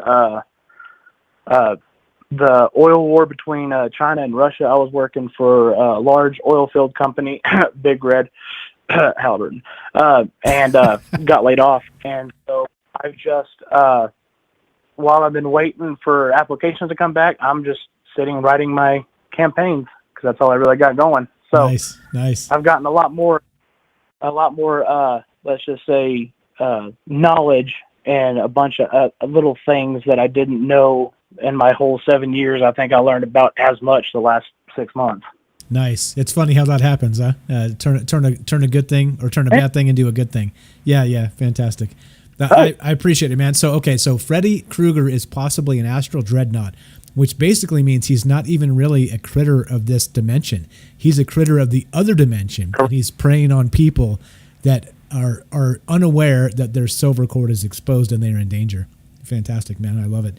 I love it. Now, those people are expecting without, like if we're going to go back to kind of D&D, when you're in the astral plane, if you're not sent there by a deity or a CR 7 or up creature, you're willingly doing it. These people in the movies anyways are not willing. They're just accidentally getting pulled in by association because one friend, all the movies go, the one person starts it and it's kind of like an infection and will just go from people to people that and he's also seen through them via the astral projection, because if the astral projection is, a complete copy just on the astral plane, then your thoughts, your memories, everything like that are going to be exactly the same. So if astral dreadnoughts, depending on which one, because there's a couple, if you go into homebrew or not, that, have telepathic and mental abilities that can, in game, at least in D&D, can, negate spells and everything like that. Why couldn't Freddy be able to do an easy mind read? If he's an astral dreadnought versus a level 1 human fighter, that doesn't even know they're a level 1 human fighter, of course they're going to be easy, and then it's prime time. Yeah, totally. Easy pickings. Okay, I think we're geeking out a little too much for the rest of these guys. Everybody's falling asleep. Taylor, thanks for the creativity. Thanks for the calls tonight. You were amazing, my man.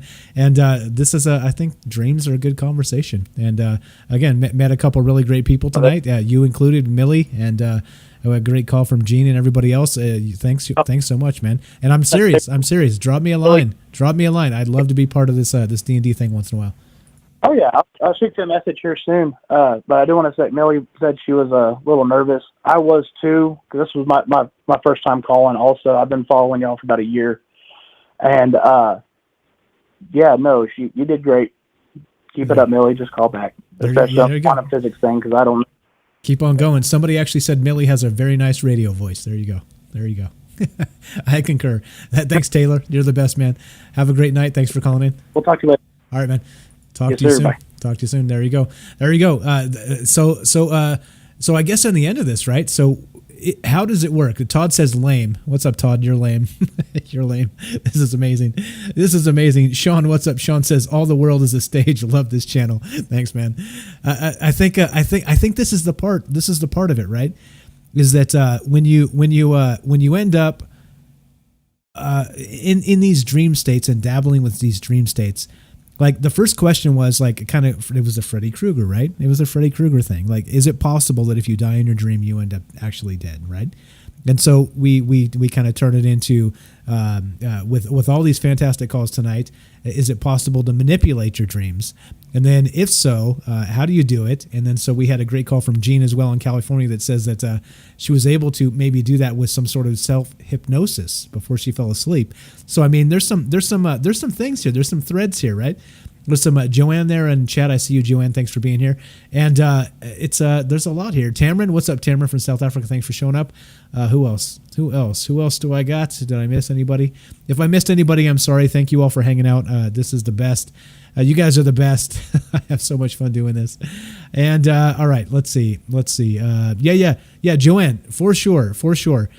Just follow the page. We stream twice a week, and we talk about all kinds of crazy shit. Like this show should be called the Crazy Shit Podcast, because that's really what we talk about, right? But then it would offend people. It would offend people. All right, let's you guys again. Thanks for hanging out. I'm gonna play this one more time, just because it might bring it all together. It might not, but I love it anyway. So here we go. Play some Freddy Krueger. We'll finish some outros, and we have time for you though. So we don't have advertisers or assholes or anybody telling us when to stop. So if you got something to say and you want to add it to the conversation tonight, I'm going to put up the phone one more time, 702-957-1037. Click the Discord link, troubleminds.org. If you haven't joined the Discord, please do. Go to troubleminds.org, click the Discord link. All the kids are using it. It's a fantastic chat client, and it's where a lot of the stuff happens here. So, and again, special thanks to Leanne. I don't know if you're listening tonight on Facebook. She sent me the Freddy Krueger idea. Matter of fact, I'm going to pull this up. There's a grave of Freddy Krueger. She sent me check this out. I'm going to put this up as I play this. Yeah, there you go. There's a grave. Freddy Krueger, 1838 to 1910. There you go. Play this one more time. Let's finish this up.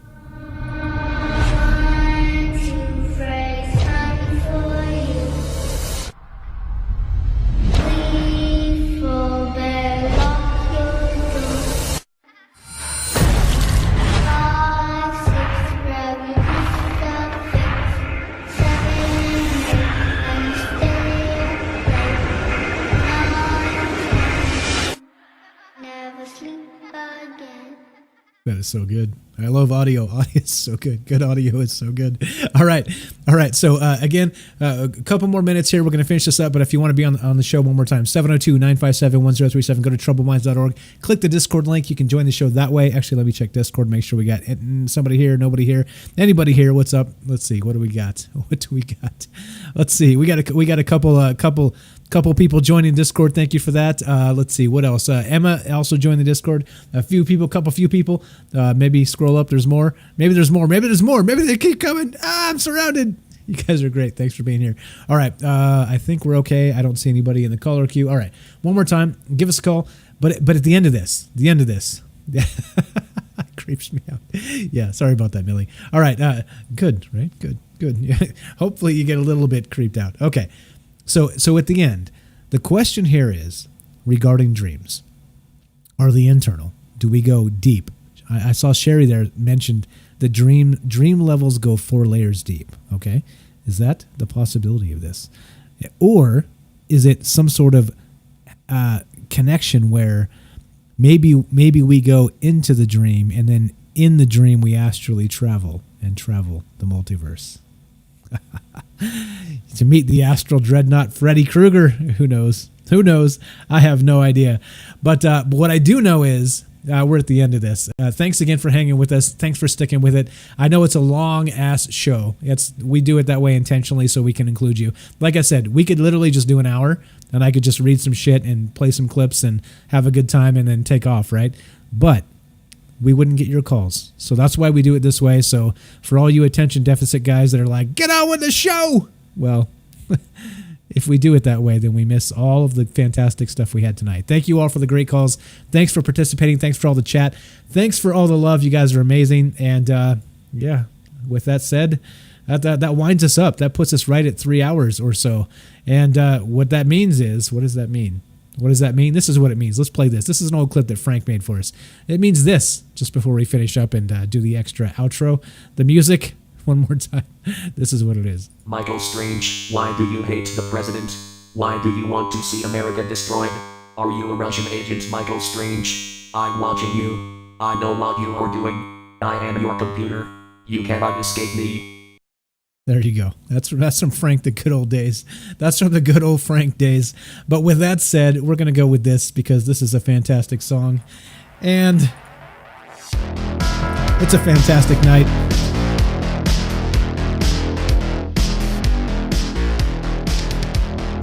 At the end of it, one more time, you're listening to Troubled Minds Radio, and I'm your host, Michael Strange. If you want to help us out, troubledminds.org. The most important thing is tell a friend. Tell somebody else. Because guess what? The algorithm's not helping us. The technocracy's not helping us. They don't like this kind of talk. Ascension and consciousness and aliens and conspiracy. They hate it. You know why they hate it? Because it makes people think for themselves. That's why they hate it. People realize there are other things to talk about than this political claptrap bullshit lefty-righty red-blue paradigm. It is not for them to decide what we talk about. It is for us to decide what we talk about. And that's why we do this show. That's why we include you. I can't thank you all enough for hanging out, being here, calling, chatting. Too much love. Too much love. Ash, a message from Ash the reptilian from Mars. Keep entertaining, human, or I will execute.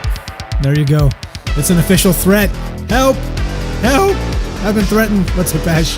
Thanks for hanging out with us. Everybody else, you guys are the best. Tell somebody. Tell somebody. Tell somebody. That's the deal. You tell somebody. The best things spread by word of mouth. And hopefully, we're one of those best things. We'll be here for you. Hopefully, you'll be here for us. Tuesday, Friday, 8 p.m. Pacific. God willing, we'll be back doing more. One more time. You're listening to Troubled Minds Radio. I'm your host, Michael Strange. I'm here with all of you. All the great calls, all the great chat. Thank you for listening. Thanks for hanging out. And from our Troubled Minds to yours, have a great night.